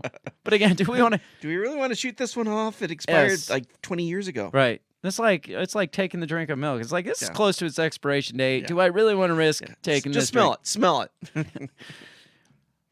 Anyways, it goes on to say it'd be more likely that his chain of command would break down and they would not have anything to do with it. So let's get into the war games because that's far more interesting. But again, that's a bold statement to say. Right. Assuming that the United States chain of command would not break down and our nuclear weapons are good, but Russia's probably would. They're basing this on, well, his inner circle is starting to have doubts about his. So can you imagine if he ordered them? Like, it's one thing to order your people to go in and attack a neighbor country, but it's a whole different ballgame to order your people to blow up a bunch of people. But you're saying everybody really trusts Biden? Mm-hmm. Right? Nobody trusts Biden. No. I don't even think Biden trusts Biden. No, like you said, Biden doesn't even have the real suitcase. Yes. He's got a dummy, Yes. It doesn't even open. It's just got latches. It's got a red button that he can it makes farm sounds. Yes, exactly. Yes. He's just like, I'm doing it, guys. And it's like, thank God we didn't give him the real thing. So in 2016, apparently the Obama administration carried out wargaming exercises to test its communication channels and decision-making process in the event of a Russian use of a tactical nuclear weapon. So let's not even talk about how much we trust the people in Russia's responsibilities, whether or not they would or wouldn't. Let's talk about how the U.S. would respond, because it's terrifying. Once I get into this, you're going to be terrified of the decisions made during this. And this is a war. This isn't even a real scenario. This is wargaming, and it scares the shit out of me just knowing these people are in charge. So it says there were deep disagreements that led on some occasions to heated arguments. The debate broke down along two pretty important lines, said John Wolfstall, who was Barack Obama's special assistant and senior director at the National Security Council for Arms Control and Non-Proliferation.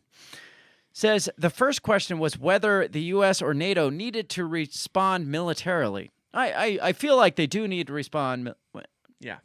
It depends. Yeah. Do we need to respond militarily to a border dispute that turns into them dropping nukes on on their neighbors. Yeah. Is that necessary for us? Right, or should we stay the fuck out of it? Right. I mean, my know. answer is no, we don't need to get involved. I don't know. It says in the game, the answer was no. The U.S. was winning the conventional war. So basically, do we need to ramp things up to escalate things? In their war game, they were already winning the war. He had his back to the corner, and he dropped a couple tactical nukes, and they're like, well, we don't really need to do anything else. We're already winning the fucking war. Right. That was kind of their conclusion they came to. It says the counter-argument was that the U.S. could not afford to not respond with the nuclear weapons because of our egos, because of our status, because it actually says there were those who said if you don't use nuclear weapons, two terrible things would happen. One is all our allies would doubt our commitment. Would they? It's like, dude, they nuked us. You're not going to nuke them back. Yeah. Again, this wasn't a Ukraine thing. So this was actually wargaming on a NATO ally. Gotcha. So this is if they dropped on a NATO ally. So it's a completely separate scenario. But still, the first thing we worry about, not do we cause destruction of the entire planet, it's what would our friends think if we didn't? Yeah. I mean, that's the first thing they go to. It's like, well, what are our friends going to say? They're going to think we're pussies. Right. It's like, I don't have a problem being called a pussy if it means not destroying the entire planet. The second is, if you don't use a nuclear weapon, how do you deter Putin from going nuclear again? You need nukes to reestablish deterrence. It's dick swinging again. I don't know. Do you think there's a way to deter Putin from nuking somebody else without nuking him?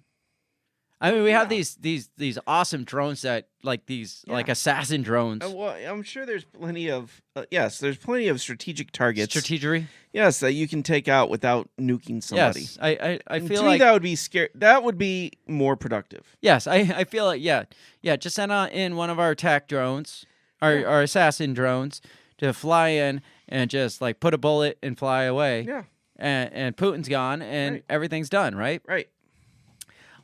The problem is this. We never answered the question. We never settled the debate. It's like, well, fuck, great. Yeah, right. They're wargaming the shit for this specific reason, and they never came to a solution. That's why I said back when they're like, oh, the White House is pretty vague about what the response. It's because they don't fucking know. They don't know what they would do. Caught up watching some meme or something, and they're like, oh, look, check this out. So this gets crazy. It says the 2016 war game, first reported in The Bomb, a book by Fred Kaplan, was played twice at the level of cabinet secretary, the principals, and their deputy, and then by their deputies. So you have, you have the cabinet, like the higher ups, and then you have their deputies, and they both played out the same scenario to see who would respond how. Gotcha. The principals, the higher ups in the cabinet, voted to respond with a nuclear strike. So the people at the top are like, yeah, fucking nuke. Yeah. Drop nukes. Because people are they're watching us. Yes, obviously. We gotta show dominance here. Now get this. This is the best part. They didn't strike Russia. Oh. So the response to Russia dropping nukes was to drop nukes, but not on Russia. In hope to avoid an all-out planet-ending nuclear exchange. Instead, they struck Belarus, arguing it was a belligerent non-combat. Wow. That's fucked up. That is fucked up.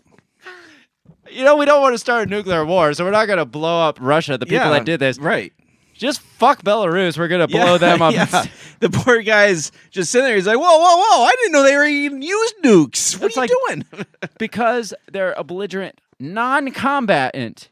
They're not. Oxymoron. Belligerent non-combatant. Well, they're probably just sitting on the sides like, yeah, fucking nuke them. Yeah. Fucking nuke them. Yeah. Fucking nuke. It's like, well, fuck. We'll fuck nuke the you. U.S. Yeah. Like, motherfucker. It sounds kind of like what the UK has been. Yes. The entire Ukraine war. A belligerent non-combatant. So that'd be like Russia. Well, I guess Russia did threaten to. Yeah, he did. Markov did say that. So, but how screwed up is this? Yeah, that is very fucked up. It's like, well, Putin dropped nukes. Well, we got to do something to tell the world that we're not going to put up with this shit. So Yeah, Belarus looks like a good place. Putin likes Belarus. We'll take that out. Bear, take that. I had to read that like 2 or 3 times to make sure I was getting this straight. I mean, what in their infinite wisdom of wargaming, how much military training did it take to come up with that response? Right? That's why I said it is terrifying. Yes. They're wargaming. We have to laugh about it because nothing's going to go well. What do they feel like Putin's response would be then? To us nuking Belarus. He's going to nuke the shit out of us. Yeah, because the whole point was, like, if we don't nuke him, what's going to stop Putin from nuking us again? Yeah. Well, let's just blow up Belarus then. Well, how's that stopping Putin from blowing us up again? That doesn't even make sense. Now, on a positive note, the deputies, the underlings, whose opinion doesn't fucking matter, voted to not respond with nuclear weapons, arguing that the U.S. could win with conventional weapons and that nuclear use would make it much harder to isolate Putin internationally. So you can't be like, look, he used fucking nukes. He's a bad guy if we responded by blowing up Belarus. That would be a dick move. Says 2 of the officials who pushed that the option are now in the senior position. So 2 of those deputies, those underlings, are now in senior positions in Biden's administration. So I guess we can breathe a little easy knowing that some of these people... So can Belarus. Belarus. You're welcome, Belarus. You're welcome. Wow. It says after the war games were over, Avril Haines, the director of national intelligence, suggested having T-shirts printed with the slogan "Deputies should run the world." Because they're the only ones that made smart decisions. I mean, think about okay, Dad, what happens if a bully punches me? Well, slap their little friend. Slap their little sister to prove a point. Yeah, right? But don't punch them because that could escalate. That could escalate badly. Yeah, so just smack their little sister. That seems like the best option. The 2016 war game was set in a Baltic nation, so inside of NATO and under its protective nuclear umbrella. Ukraine stands outside the umbrella, so it still doesn't explain what our response should be if they nuke Ukraine, because it's not NATO, and they can't come back and be like, hey, we're your allies, because technically you're not our allies. Right. Ernest Moniz, Obama's energy secretary, is reported to have voted for a nuclear response back in 2016. But he said Ukraine would be a very, very different case. He doesn't know that he would vote for a nuclear response in the case of Ukraine because we're not like contractually obligated to blow up Belarus in response to Ukraine getting nuked. Sure. So we got some legal gray areas here. Yeah. We don't legally have to respond in such a stupid manner like we did for a NATO state. He said, I would say that if the line is crossed to nuclear use, there has to be a very, very strong response. But that response doesn't have to be nuclear. Thank God somebody's saying it, but I don't fucking know. I don't trust any of them based on these results of this war game. I really don't trust these people to even have a nuclear briefcase, nuclear football, whatever we're calling it. But once again, I don't think that they would nuke Ukraine. No, why would they? They wouldn't. If anything, if they get pissed off, maybe they'll nuke Germany because everybody seems to be shitting on Germany right now. Germany's like, God, what the fuck did we do? Or maybe they'll just be like, keep you from nuking Belarus. We're going to nuke Belarus. Yeah, right. Belarus like, what the fuck did we do? Everybody just nuking us for no reason. It's like nobody wants to nuke the person they're really mad at. So they're just Belarus. Taking it out. They keep nuking Belarus. Oh, yeah? It's ridiculous.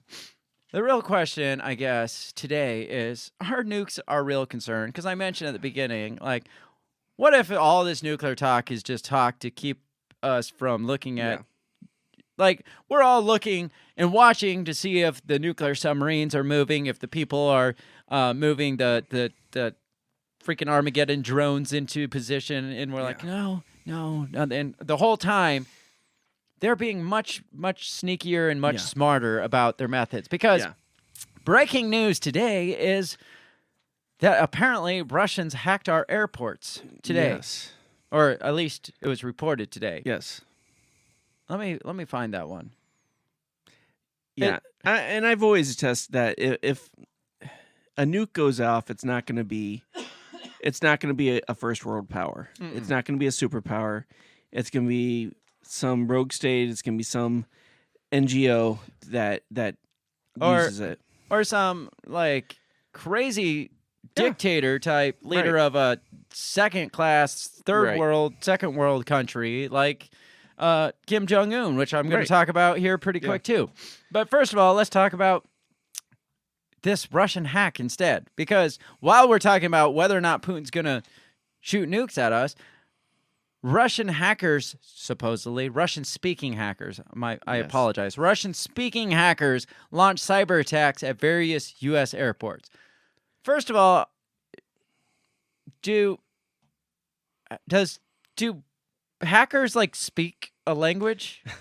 Or are they typing in Russian? I was gonna say, typically coding when in you Russian? get hacked, they don't really like speak to you. Is the Russian coding? Is it Right. different than English? It's got to be. It's got to be different. Right. But still, how hard would it be for the CIA to like type in Russian, encode it in Russian? And like that doesn't say anything. Yeah. But apparently, Russian-speaking hackers launched cyber attacks at various U.S. airports. It says more. This is from moneycontrol.com. It says more than a dozen airports in the U.S. came under cyber attack on October 10th. This is scarier to me than nuclear holocaust. Absolutely. Because, I mean, you don't even have to, like, lift a finger. There's no warning when something like this could happen. Did you ever see Die Hard 2? I saw all the Die Hards when I was laid up with gallbladder surgery. Okay. I watched them all in one day, I'm pretty sure. Okay, the terrorists take over an airport and they fuck with the air traffic control and have that one plane land, but they change the altitude. Yeah. So it ends up like crashing, going like full speed, and that's some scary shit. Yeah, apparently that didn't really do much. No. It says more than a dozen airports. It says the attackers were Russian-speaking people and belonged to Russian Federation International Media reported. How do they know that? I don't fucking know. I don't know, Bill. They told us. The Russian or the international media reported on it, so it's got to be beautiful. true. Yes. Although the systems were targeted do not handle transportation security, air traffic control, or internal airline communication and coordination, the attacks left public-facing web domains inaccessible, resulting in congestion and extended airport wait times. That's a tragedy for us first world people. It's like, yeah, right. Dude, I had to wait an extra it's fucking LaGuardia. That's a nightmare when it's not. Des Moines International Airport here in Iowa got hit too, Oh, did it apparently. really? Yeah, it says LaGuardia, Des Moines, Los Angeles, and Chicago. Why did they go O'Hare, Los Angeles, LaGuardia, Des Moines? and Des Moines International Yeah, Airport? right. Why not Kansas? Unless they're just trying to hit St. Louis? different sections of the U.S. Yeah, and maybe. Yeah, but yeah, KC or St. Louis would be, or Detroit's kind of Midwest. That's much Dallas bigger. is a huge one. Yeah, I don't fucking know, but Des Moines got hit. But it wasn't a big deal, except for us first world people that are like, man, I got to wait in a very long My flight got delayed for like 6 hours. Yeah, It's like, it was 6 hours and now it's 8. Thank you, Russians. This is as bad as a nuclear holocaust. Yeah, right. I'd rather be sitting through a nuclear holocaust. You see people on Twitter. It's like, flight delayed 4 hours. I would rather be sitting through a nuclear holocaust, literally right now. Hashtag this sucks. Yeah, right. Yeah, I mean, first world problems. I mean, they know how to hit us below the belt. Right. Yeah. Like make things inconvenient for us. Yes. That's the worst problem. That is the worst for the United States. Yes. It's like, oh, how could it? I mean, really, Starbucks can't get me my triple mocha latte. Yeah, that's the next hack is going to be Starbucks or, I mean, if they hacked social media and shut it down, man, we'd lose our damn People would be minds. jumping off buildings. But if this is Russia and isn't like the U.S., like a false flag type attack, because I feel like if it was a false flag attack, they would have done something slightly larger than just like congesting waiting lines. We've been expecting something since they did their cyber attack war games last summer. True. Yes. Yeah. But if this was Russia, to me it is Russia saying, look what we can do. Yeah. We don't even need, they're typing this in Russian, of course, obviously. We don't even need nukes, and we can fuck you up completely. We don't even have to push a button. We don't have to, we don't even have to use hardly any money. Yeah. Like, it's millions of dollars to shoot a nuke. It's like basically free. Right. I mean, how much is internet in Russia? I mean, it can't be that bad. Well, it's government ran. They so. probably had just logged into, got close to the border and logged into the Skylink. There you go. Starlink. Yeah. Thank you, Elon Musk. And so, they just hack in. They shut shit down. Yeah. We go into chaos. Nobody had to blow anybody up. And that, to me, yes, that is the bigger threat because it keeps the world balanced, right? It doesn't wipe out the whole population. Right. I feel like more catastrophe could be caused without nukes via the internet, via hacking and shutting down infrastructure, and much more efficient than the possible risks of blowing the entire freaking world up. Yeah, right. It's like, and what's the what's revenge on that? We're going to hack you back. Yeah, we're gonna hack you back. Well, we just shut down your servers, so you can't even hack us back, bitches. Right. It's like, shit. What are we gonna do now? I guess we're gonna nuke them. Yeah, that's probably what it comes down to. That is exactly it. So, I don't know. Like, who do you think's more like? You think the Russians did this, or do you think we did it, or do you think just some dumbass in their mom's basement? Ukraine. I think it was Zelensky. Zelensky. God damn it. Hack the U.S. We need to get them back over here. Yeah, we need to piss them off. We need more CIA guys over here. No, I could see this being Russia, being like, we told you we were going to use weapons. We didn't say which weapons. Right. Here you go. Yeah, it's possible. I mean, that maybe. Do you feel safe now? I feel less safe knowing that they can hack our airport security, our airport systems, than I do knowing that he's had nukes forever. Right. I don't feel less safe just because Joe Biden came out and was like, oh, we're so much closer to nuclear. Yeah. But when it came out today, Russian hackers hacked our airports. Like, that's bad. 60 years ago. Yeah. Like 60 years ago that the Cuban Missile Crisis, all right? Technology has evolved incredibly. And we can get slightly, yeah. Yes, and we can get fucked so much more without nukes. Yeah, that's kind of what my thought was. It's just like, with technology, what it is today, why would you ever resort to nukes when you could resort to hacking? Exactly. Yeah. That's like, using like freaking catapults and rocks versus like rifles and machine guns. It's like, why would you do that when you can do things so much quicker and easier? And, all these F students now got A's. Yeah, some freaking nerd in his grandma's basement. Putin just gets on the phone and it's like, hey, I know you're busy with World of Warcraft, but can you do me a favor? He's like, man, I just got into this freaking kick-ass guild. Can it wait? It's like, no, man, we got to do this. He's like, fine, give me a second. All right, it's done. Yeah. And U.S. is in chaos because their freaking airline shut down. Right. And it, not to mention, like you were saying, get into like flight control, hacking a flight control, and planes start crashing into freaking skyscrapers and shit again. So, running into each other. Yeah, who knows? It's just like, I mean, it can be so much worse. Right. I don't think they need nukes to really cause mass chaos here. And again, and I think they know it too. They, if you shoot a nuke, it's like, okay, shit, Russia just shot off a nuke, but you hack, then you can deny that shit. Mm-hmm. Oh, we didn't know anything about that shit. Yeah, I mean, all you got to say is, they were Russian, but we're not connected to that. I mean, you don't got too many freaking rogue nuclear explosive experts out there that are out blowing up things that there's you can't hella hackers out there. Yeah, tons, especially in Russia. Yeah.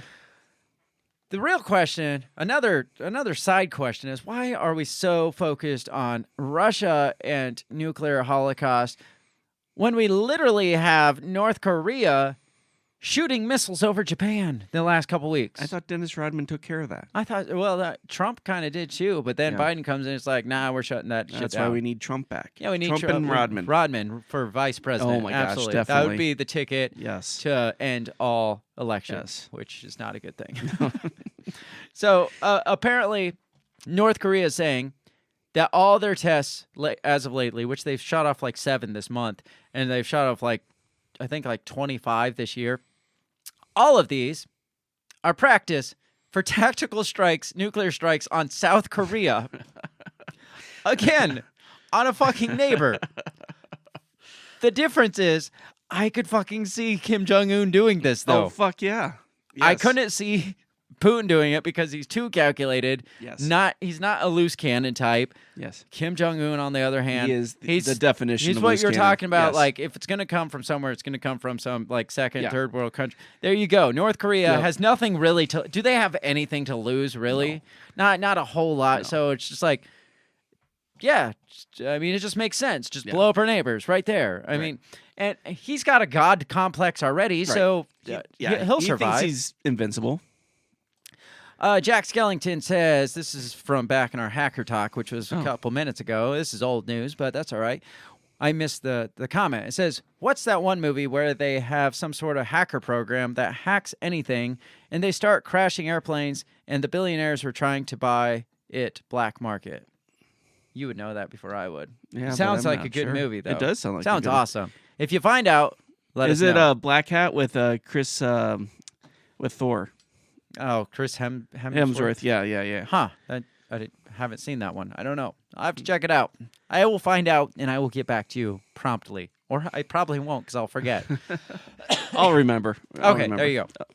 Beto's here. He says, North Korea may conduct nuclear tests between October 16th to November 7th. That wouldn't surprise me. Yeah. I mean, all this talk that we're saying, why the hell would Vladimir Putin do this? None of this applies to Kim Jong-un because he is the definition of a loose cannon. Right. So, but the difference is this. Biden's not coming out and saying anything about him. North Korea, yeah. Yeah. Putin comes he's out. He's not sexy. He's not the sexy option.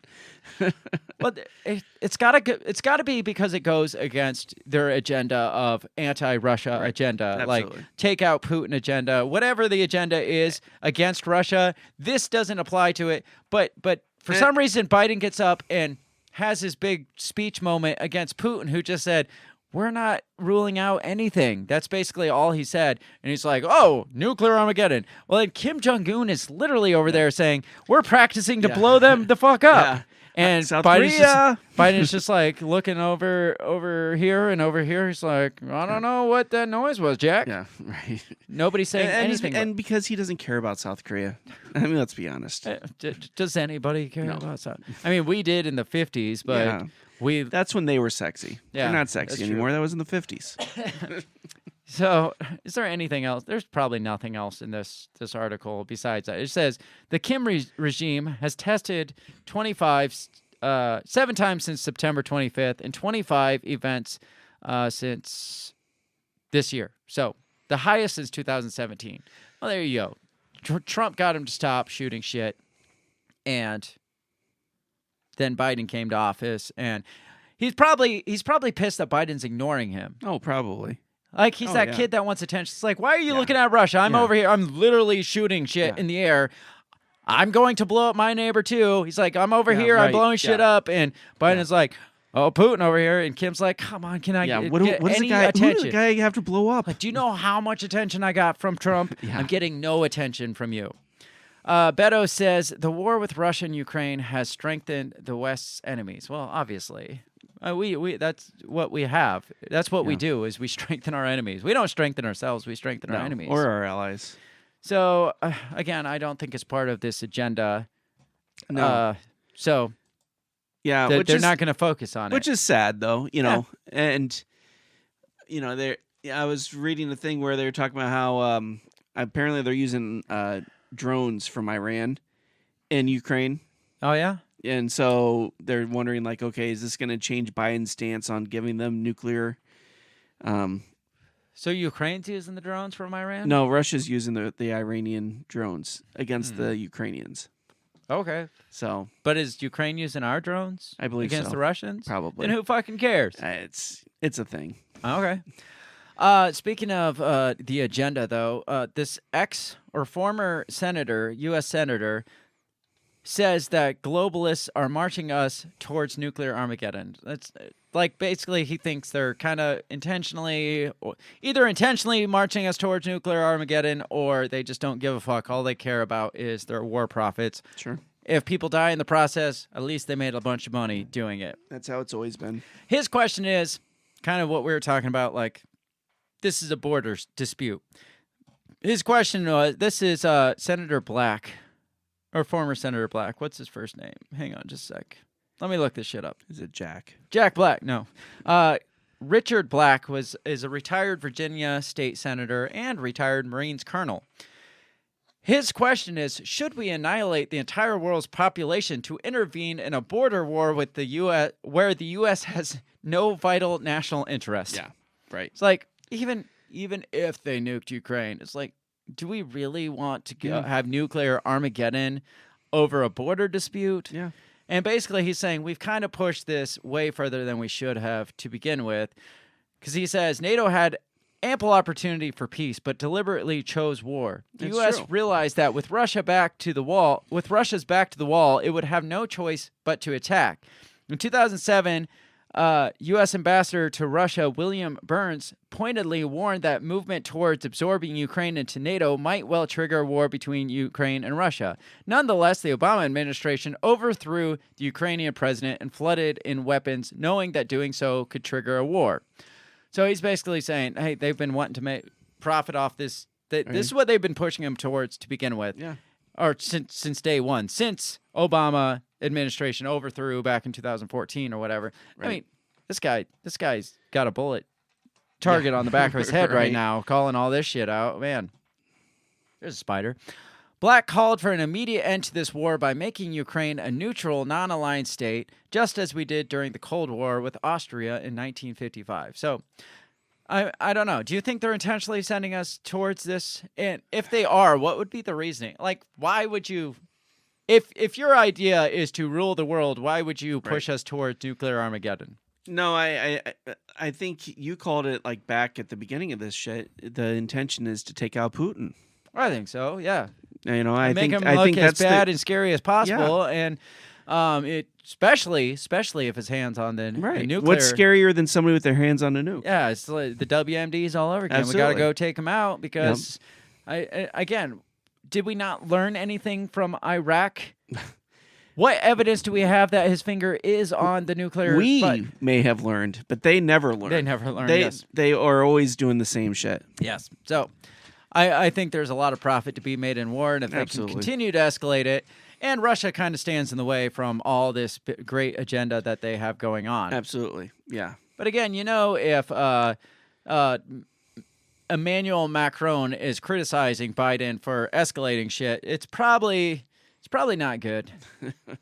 Like, he's coming out and saying, hey, guys, is this really what we want to do? Nobody wants to get chastised by France. It's yeah. How big of a blow is that for France to come out and be like, you're not doing it right.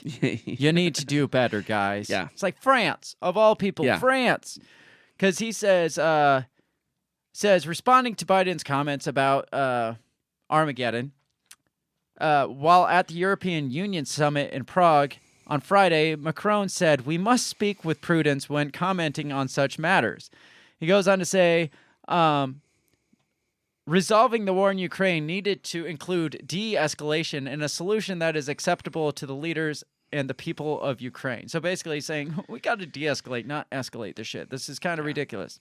And at the same time, even Trump is coming out and saying, you're getting a little carried away here. That should be the wake-up call right there. Macron, that's no surprise. Yeah. They're kind of pussies. Right. But when Trump, the guy who supposedly had his finger on the button, like itchy finger the whole time, like the whole 4 years, supposedly. Because you sent me that article where they're like, for 4 years, we were basically on the brink of nuclear holocaust with Trump. But Trump comes out and is like, you're getting a little carried away there. Maybe we should talk about not blowing up the entire world. I mean, can we? I just built a tower over there, a new Trump Tower in Ukraine, and I would really rather you didn't get blow that shit up. So let's tone it down a bit. When Trump is telling you to tone down your rhetoric, you done fucked up. Yeah. Yep. Exactly. You crossed a line. Because this says Trump warns that the U.S. is saying exactly the wrong thing to Russia. You know what the anti-Trumpers are going to be? It's my gosh, yes. Obviously, it's because he's a Putin. He's obviously pro-Putin. He's taking Putin's side. He only doesn't want us to blow the entire world up because he's taking sides with Putin. That's exactly it. That's how they will spin the shit. That's how fucked up this is.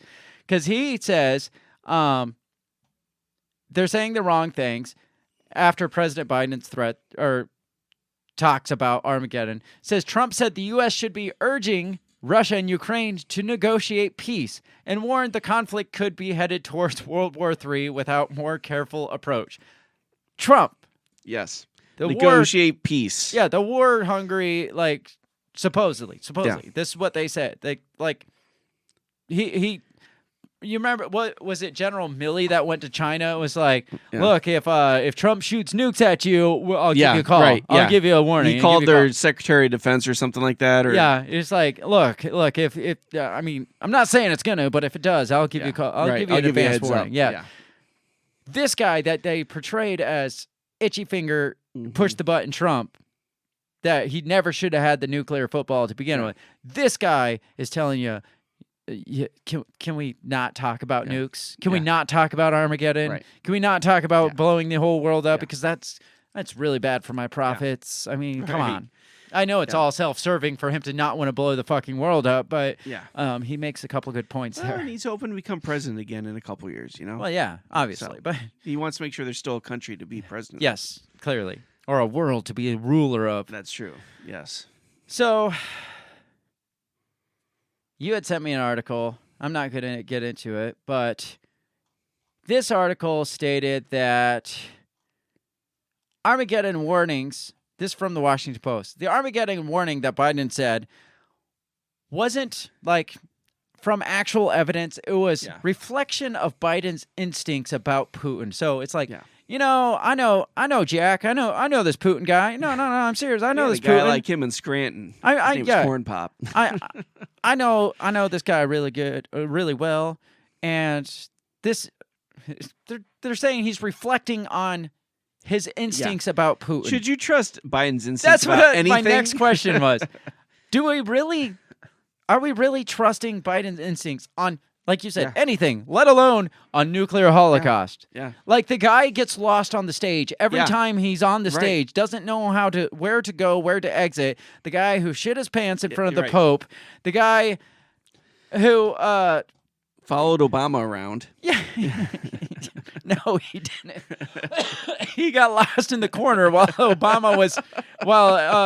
Kamala Harris was basically on her knees in front of Obama. Biden was lost in the corner. But we should trust his instincts about who Putin is when he refers to nuclear Armageddon. Yes. That's what we're going off of here. You know what George W. Bush's instincts were about Putin? Yes, he said he looked this man in his eyes. I looked him in the eyes. And he saw a brother. A brother in Christ. Yes. Wow. And so he said, this is a man that I'm willing to deal with. So, now, although he called him Pootie. He called him Pootie. He did call him Pootie? He called him Pootie. He had to call him Pootie. Now, during that time, we were kind of not arch enemies with Russia. We were like buddy with them. Yeah, probably because we were blowing up brown people together. Right. I mean, that's true. We definitely have an on-again, off-again relationship with Russia. Yeah. I mean, it's love-hate. Yeah, there was all of the Cold War. We were off. Yeah. Yes. And then we were kind of on through it was Rocky IV. Mid-90s a little bit. Yeah. And then, obviously, in 99, Putin takes over on December 31st, 1999, immediately before Y2K. And then all of a sudden feel terror because Alex Jones said he launched nukes at the United States. Well, then you didn't hear a ton of it until I don't know, probably roughly about the time that we overthrew the Ukrainian democratically elected person I think and put in a pro NATO person, and then Putin's like, all right, this has gotten a little out of hand here. That was, I believe that was the downturn in our relationship. Yeah. Well, when did Crimea get annexed? That was right after the Olympics. Which was? I think it was, let's see, who knows? Was that 2014? Let me look. Crimea. Jack said that was annexed. 355. Is that the all-female cast one? 355. You know it's a good one when it's an all-female cast. The annexation of Crimea... Well, not in 1783, I don't think. 1441. Yeah, 2014, February. So Probably the same. Probably in response. I think yes. I think we talked about this. I actually. think we did too. Yeah. Because Crimea was just like, we didn't vote for that guy. We don't like it. And then it was just that was kind of the Civil War type. Yeah, and that's why he went into Crimea, is because the Russian citizens there were felt like second-class citizens. Yeah. So yeah, it sounds like that's probably about when all the tension kicked back off between us and Russia. Yes. So I don't know. Thanks, Obama, for that. Yeah, right.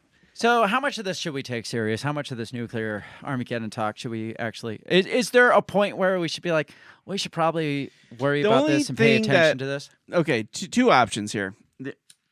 Either they're using it as a distraction to take their minds off of inflation, right? There's a pyramid in Ukraine. Jack Skellington says you just derailed my thought. Mine too. Jack Skellington, why the fuck is there a pyramid in Ukraine? Right? Interesting. Yes. Maybe that's why everybody wants Ukraine, because of the damn pyramid. Is it a space portal?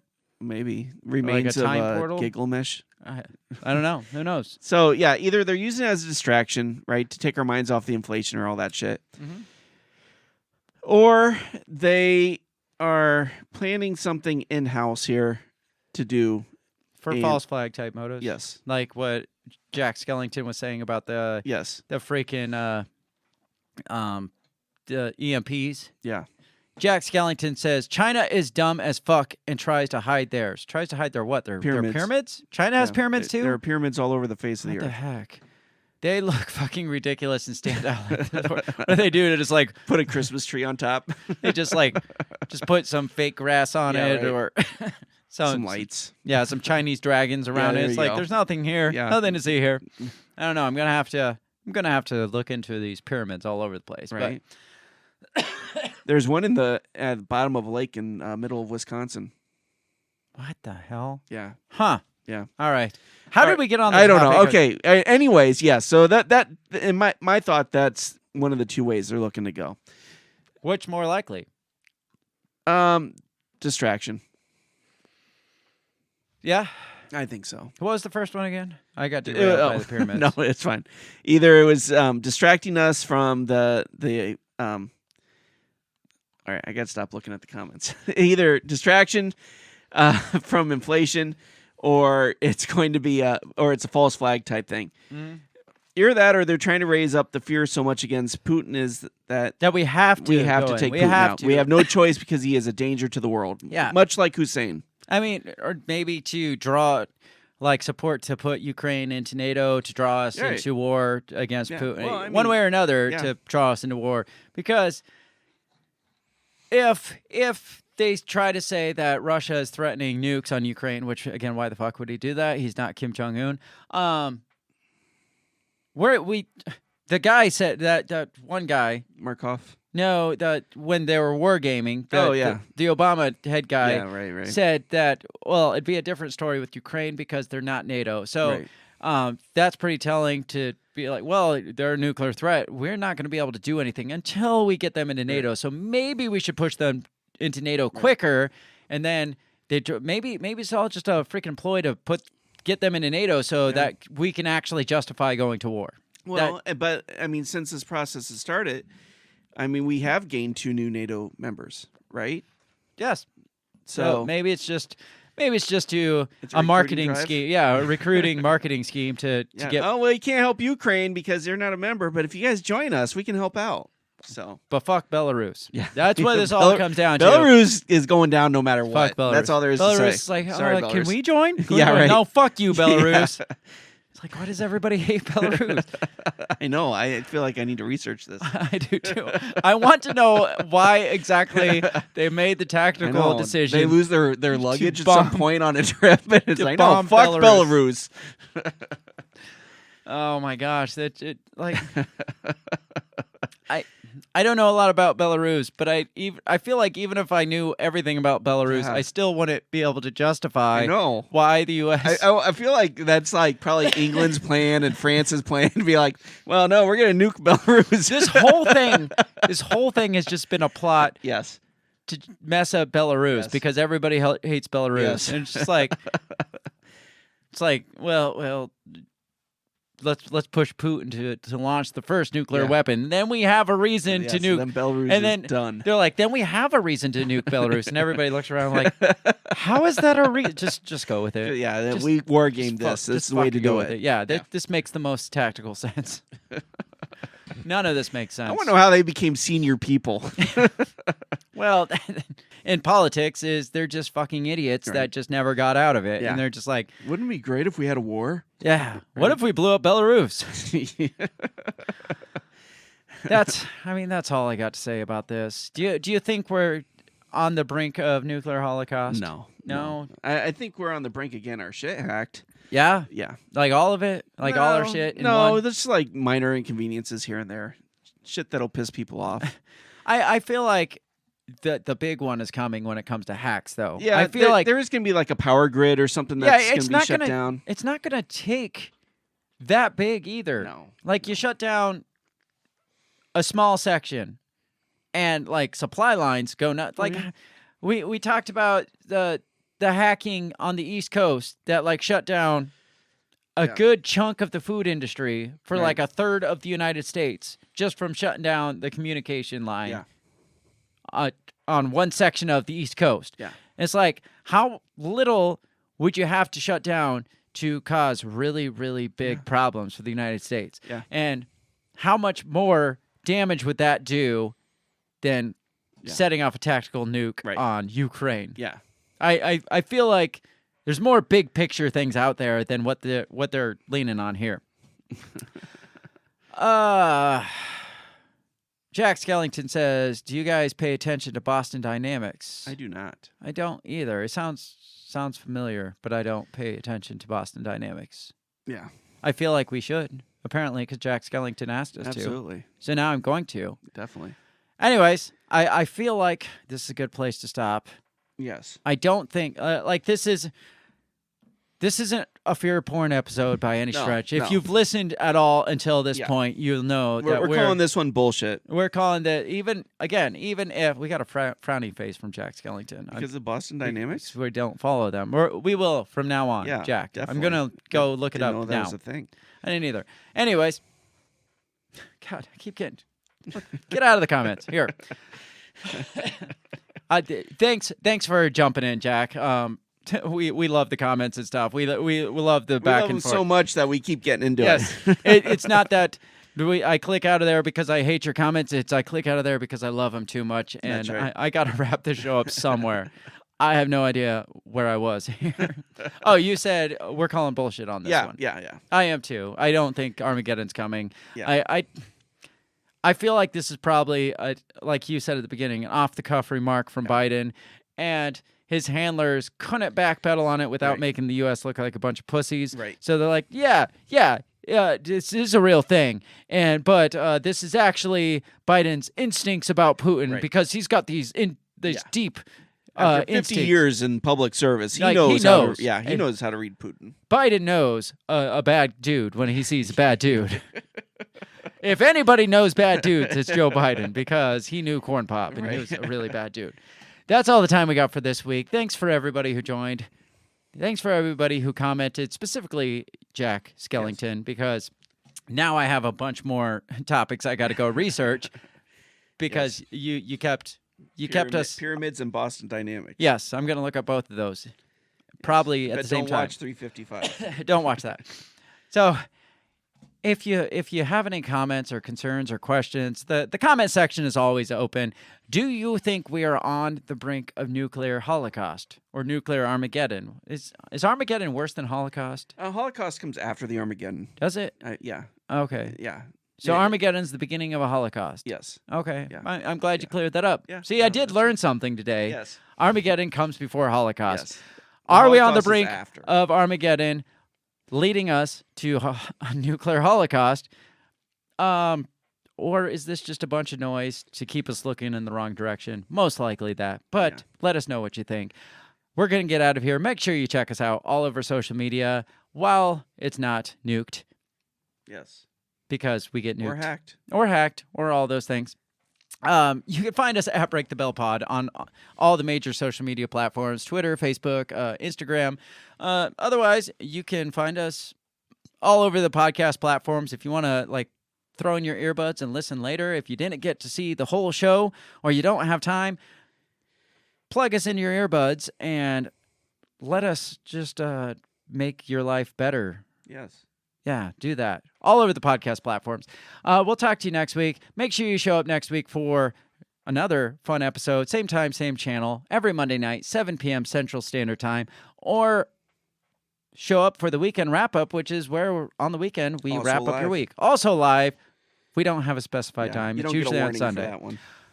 Tuesdays and Thursdays, we have me and my brother, Dan Smots of The System Is Down, have our morning show, the Two Scoops show, Morning News, where we just shoot the shit first thing in the morning. It's a short form episode, not this 2.5 hour bullshit that we do on Mondays. So if you can't sit through something like this, that's the show for you. Mondays and Thursdays, if we feel like it, make sure you show up for that. It's a good way to start the day. That's in a couple hours from now. So set your clocks for 7 p.m. 7 a.m. tomorrow morning.